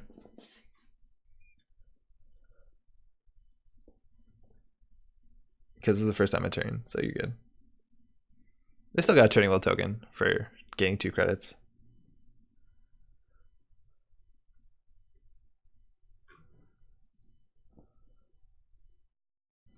Do they see all of HQ? They could. I guess they don't really need to. We're drawing, and they see everything we draw. We just need to do 1 net damage. There are 4 cards. Oh, yes, they're emptying it. That's so good for us. Oh, that's huge. That's so good. So I think we'll just do advance credit. Wait, nah, I don't know. Oh, we also just want to get an ice here. Just to make this bigger. Oh, they have 18 credits? How the fuck did that happen? I thought they just spent 1 billion credits on that run. How did that happen? Getting this to 3 actually is like kind of important.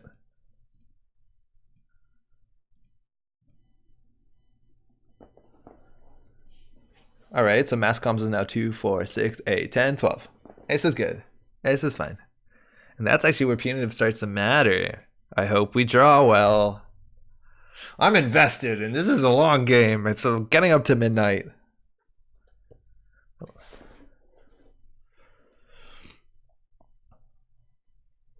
I think they should just run server 1, right? I don't know why they have to run archives. It seems more expensive. Okay. No turning wheel on archives.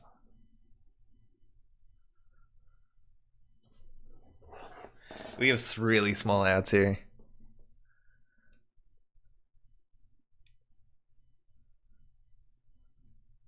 Four. So that's 2 with bad pub.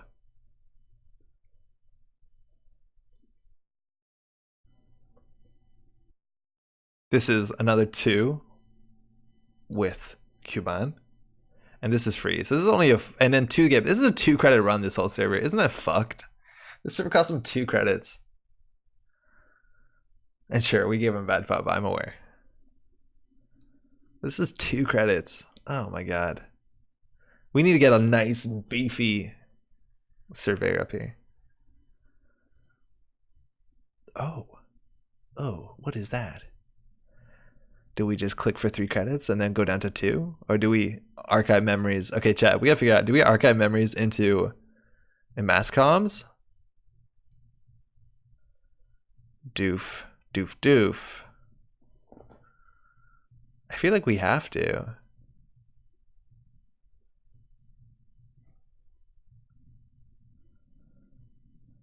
I feel like we do have to. Because then we have a way out.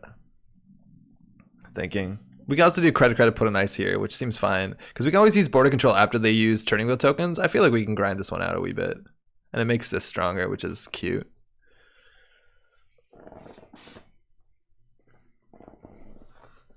Even getting this down is okay, right? This cost them 5. Oh, fuck. We forgot to play around that. Shit. Oh, that's so bad. Well, that's going to be 1 turn of bad. This at least is annoying. Okay, well that Q-bend's not going to be long for the world. That's the 3rd one, so we're just going to overinstall it. So they have 1 good turn.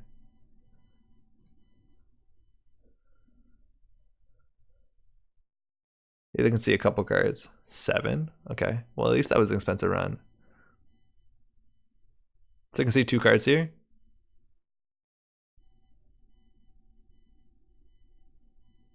They just chose to see 1. Oh, good. They gained sec testing. What's oh good? Is that oh god again? I ruined myself that turn. I'm not sure. I'm not sure I follow. Money fish. Thanks, Dokes. I need more money fish. I don't know what they ruined. I can just click for 2 here. This is expensive. This is really expensive. So they can see 3 cards here. Again, obviously could be game. Wow, that's all their money. Here we go. Again, punitive off the top. Fuck. We need a punitive. Oh, no. No. No, it was there. It was there. Fuck. They could have drawn once. Oh, shit. Fuck. No. Hey. Oh, nice. Damn. I had really thin outs. That matchup. It's brutal. I was just looking over Betrunner point values. I see they added a 2-point cost. That's why I needed to be more than 1. How's it going, Steven? We picked a Betrunner this evening. We're going to win. 100%. I think we picked a lot of Canada. Cubans, no, nice. It's cool. It's definitely good. This ice suite falls apart a fair bit without agendas on the table.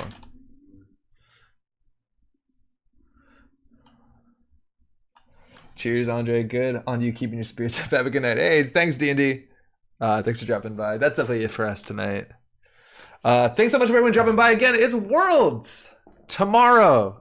Crying the Lasers. We're going to be watching that. Check that out Saturday and Sunday. I don't know exactly where you find it, unfortunately. If you tune onto Twitch and search Android Netrunner, it'll either be on Nisei's channel, which is either Project Nisei or Nisei, or it'll be on maybe Neo Red and Grid. I'm not 100% sure, unfortunately, but we'll definitely check that out. Steven says, too good to be 1 point, not definitely good enough to be point. The Steven Ball story. Oh shit, lights turn off. Steven, are you even going to Worlds now?